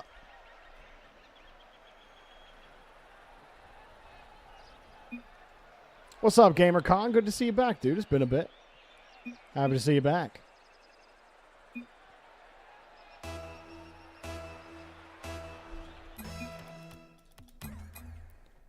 All right, we got 5 people here. We're just waiting on, I believe, Chris. Yep, and Chris is here. All right, let's go ahead and play the game. We've got on blue a little Champ 2, King Curtis, Champ 2, and Angel Duck, brand new to Blue versus Orange, Champ 2. Angel Duck coming over from U2. Tried to queue up last time, but unfortunately couldn't get there, and is now here with us today. So hope you enjoy yourself in the lobby. On the other side, we've got mod of the channel, Monarch, Diamond 2, Turret, SSL, and Chris, Champ 1. So you have high card SSL on the orange side, and then a fully champ squad on blue. Now, Turret, much like Keanu, do not give the man space. If you can challenge him, do challenge him. Otherwise, you're going to be having a bad time. What's up, GC? How you doing? Great to see you. Oh, well, you can't see the game. Now you can. Here you go. I'll give it to you one more time, guys. A little Champ 2. King Curtis, Champ 2, and Angel Duck, Champ 2. On the other side, Monarch, Diamond 2, Turret, SSL, and Chris, Champ 1. I can't believe I did that twice today. A little says that Turret was the first SSL he ever watched in Blue versus Orange. Love that. Love the Blue versus Orange lore right there. The Jorby lore. Turret, low, and ooh, a little cheeky on the wheel touch. That's what I'm saying. Just challenge him. You definitely don't want to be doing that kind of stuff to you in the lobby. Angel Duck drops it down, but Turret puts it back over to the opposite side.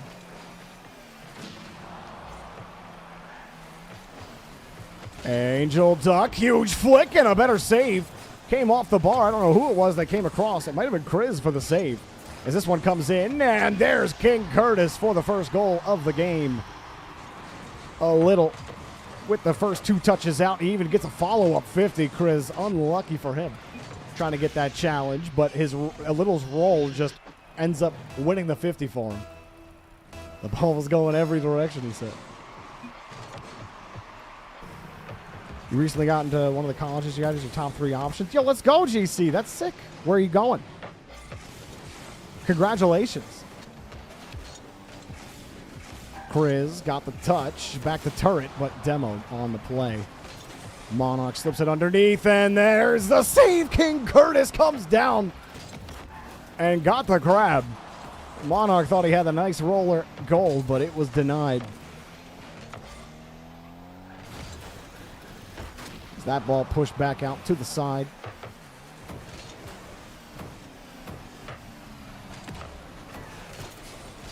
And, touch once, touch twice, but Turret could not get that second touch. Monarch swinging across. King Curtis got the grab as well. Blue can get back onto offense. Touch from a little goes out to the side, but everyone from Blue is rotating back. Hard clears for Blue to handle. Turret has not been able to find the space since that first try that he had. It's less than 2 minutes to get it going. Monarch flipping it up high. He won't get bumped by a little. Turret challenged again by King Curtis. Monarch gets in the way. He slaps a little onto the ground. Angel Duck follows up nicely and bumps Chris out of the way. A little's got space, but not too much. He didn't have enough boost either. Tough to get anything done unless you catch that ball perfectly. Monarch somehow controls it with his flip. That leaves a free ball to Turret. Turret's up once. All 3 from Blue have committed. He's just got to drop it down, and that was a tough spot to drop it down from. He had started pretty high, and nobody from Orange was immediately ready, but he still gets the pass cut off by King Curtis. And they are stopping. You haven't committed, but it's Brandles. Very nice, GC. That's awesome. Well, I hope you get accepted to anywhere you want to go. Turret over the left side. Not going to find the target. Monarch, no touch for him. Turret rolls it off of its hood. Doesn't get much more for Orange. Just under a minute to go. Turret pops it up once. Chris tries to fly in. He had to fly through a metal box to get to the ball. And it slowed his momentum down. Cleared for Blue. And a nice save touch from Turret. Angel Duck takes the boost away. Turret still had some left. Blue break out again. Monarch, that's a heavy touch. Almost punished by Angel Duck, taking away the boost. Swings in on the cut. I like the cut. Back to a little, but it will not be a threat. King Curtis rotates right back in. Turret sits downfield, but King Curtis is making mincemeat of the Orange rotation. Turret couldn't find the touch. King Curtis still going. Turret finally does. And it drops down. 10 seconds left. Orange, high ball. This one's looking a little threatening. Angel Duck removes the threat immediately. No time left on the clock. The ball touches the ground. GG's. Give it up for all 6 players in the lobby. And as always, guys, thank you so much for queuing up.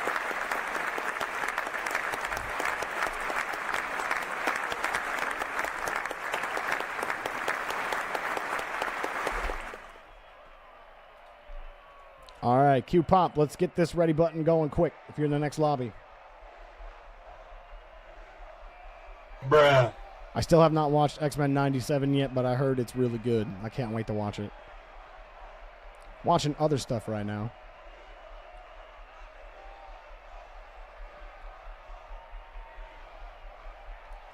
Next up is I have Fishman Dog, Hacks, Mr. Lol 5000.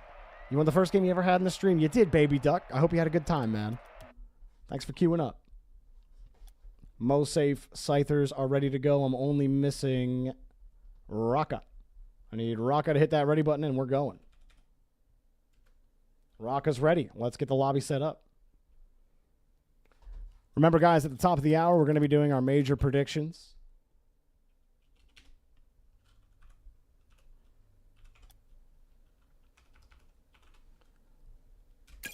And the lobby's up. Let's go.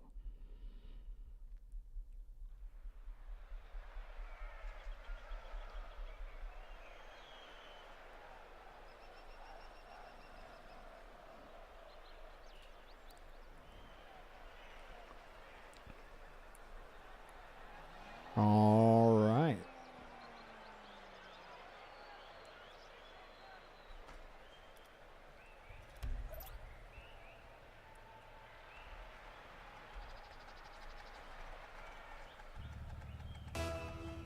Your map. Oh, did I miss the map?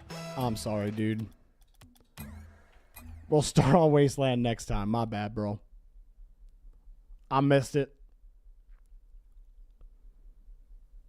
To be fair, you got that in last second. We got all 6 players in the lobby. Let's get started. Fishman Dog rocking the Scarab. He's Plat 3. Hacks GC 1. Mr. Low 5000 Champ 3. On the other side, we got Raka Champ 1. Saigo Champ 2. And Mosafe Champ 2. Mosafe, formerly Champ 1, now Champ 2.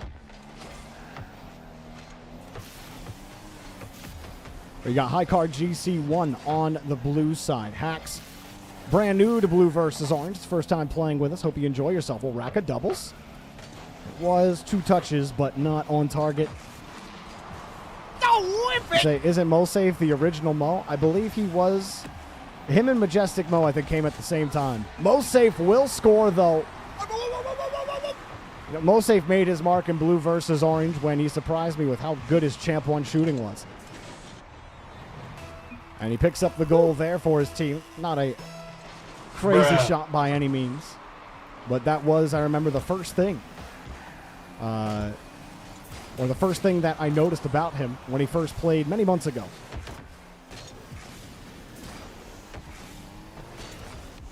No, whip it! Hacks off the ceiling. With a touch over the first defender. A little awkward. Mostly probably got the best touch he could hope for out, considering his position. And Raka punish. Whoa! Hacks is picking up the goal. And that one ripped off of everybody's car. Oh, they get the power at the end. You see Mr. Lull. Wow. So Mr. Lull gets the touch. Then Orange gets the touch. It hits right down into Hacks' nose. Demonstrate Hacks.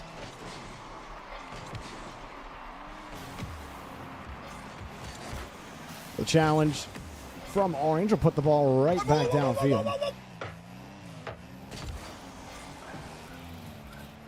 Saigo going underneath.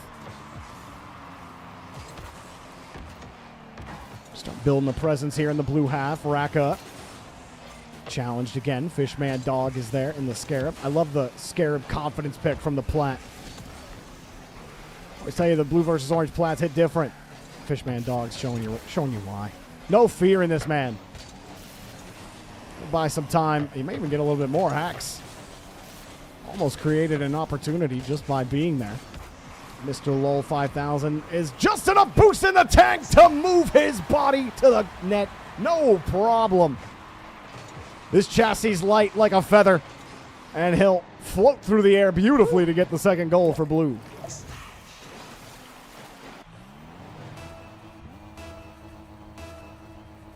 Whew. Whew.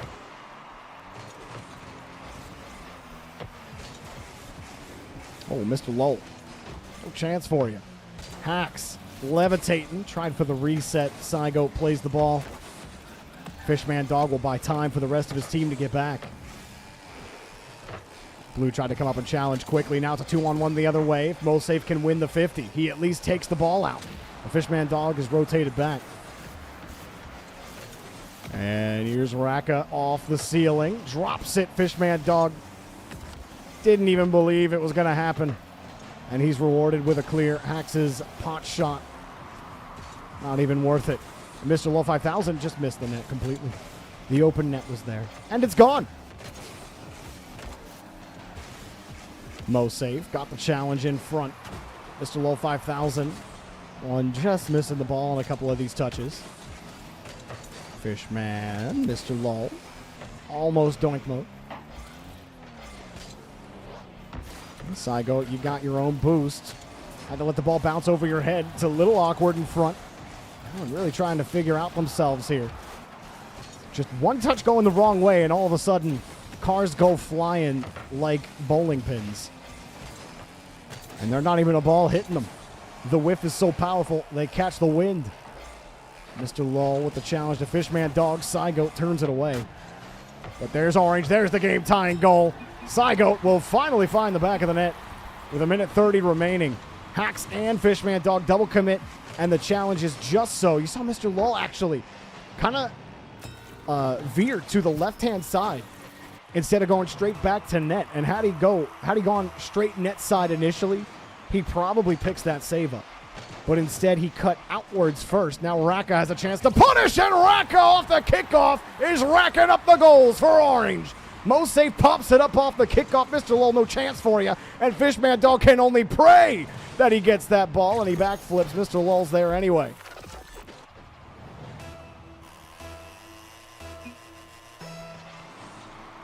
Oh, Orange double up on their goals.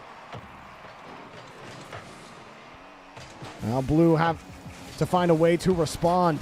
Wow, Hacks just diving for some of these touches, and it's not happening. 1:13 left. Fishman Dog trying to get a handle on this scarab. Hacks is next up. Mr. Lull following him closely. And all the touches are fine and dandy, but how do you work the ball in front of the box without relying on an Orange member to give it to you? Mr. Lull just hoping for some more space. And wow, Orange. The gap looked a little split there. Mosave dove back without any boost. They grabbed one pad. That helped them get that save. Saigo turning around. Challenged again. A demo on the back end from Raka. Fishman Dog getting demoed again by Saigo. Mr. Lull, 5,000 off the board. Oh, the shot denied. Axe getting around it. He turns the wide turn. Mr. Lull makes sure that it goes in. And a lot of threes, the lucky number of the day. 3-3 with 30 seconds left to go. Chat, which way do you see this one going? Type 1 for Blue. Type 2 for Orange. Don't type it all if you don't care. Here's that touch from Raka. Oh, my God. Raka continues. That one just goes off the kickoff, and oopsies for Blue. What's up, Roro? Good to have you back, buddy. How you doing, man? Spaceman, you can't see. Use your special eyes. That touch put back over to the left-hand side for Blue. They just need to get down the field. They just need one goal. Hacks, where are you going, buddy? Going to get some boosts. Going for the hard clears. Going for the reset. Mr. Lull's there. Hacks went for all the marbles, and he got none of them. Time begins to expire. Clock is at 0, and the ball almost finds its way to the Blue net. Mr. Lull, 5,000, keeps it up for a little bit longer, and he's read Mosave's touch. He keeps it up. Hacks. Oh, he couldn't get there, and that's going to do it. GG's. Give it up for all 6 players in the lobby. As always, guys, thank you so much for playing.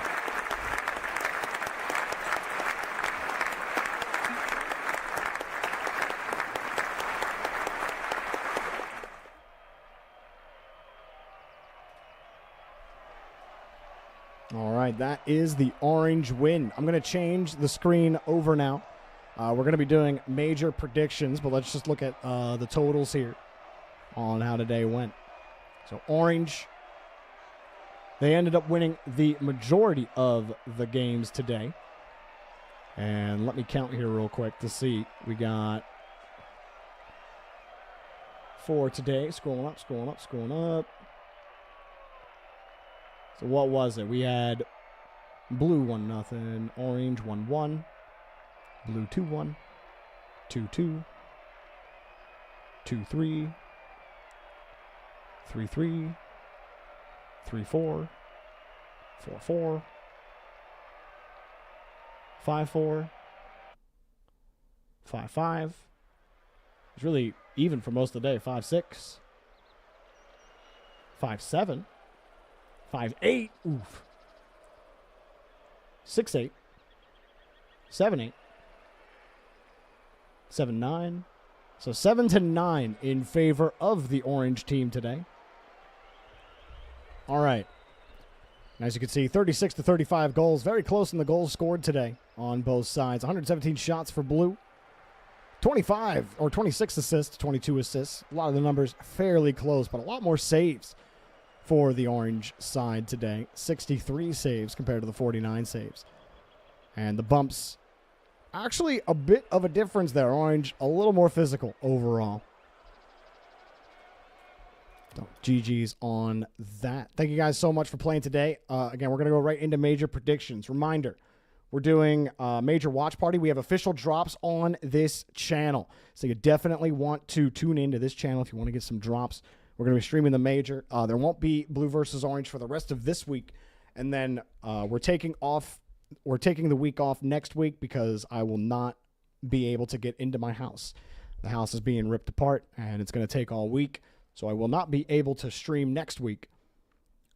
So we will go ahead and, yeah, enough yapping on that. Let's talk about the major. Just give me a moment here while I set it up.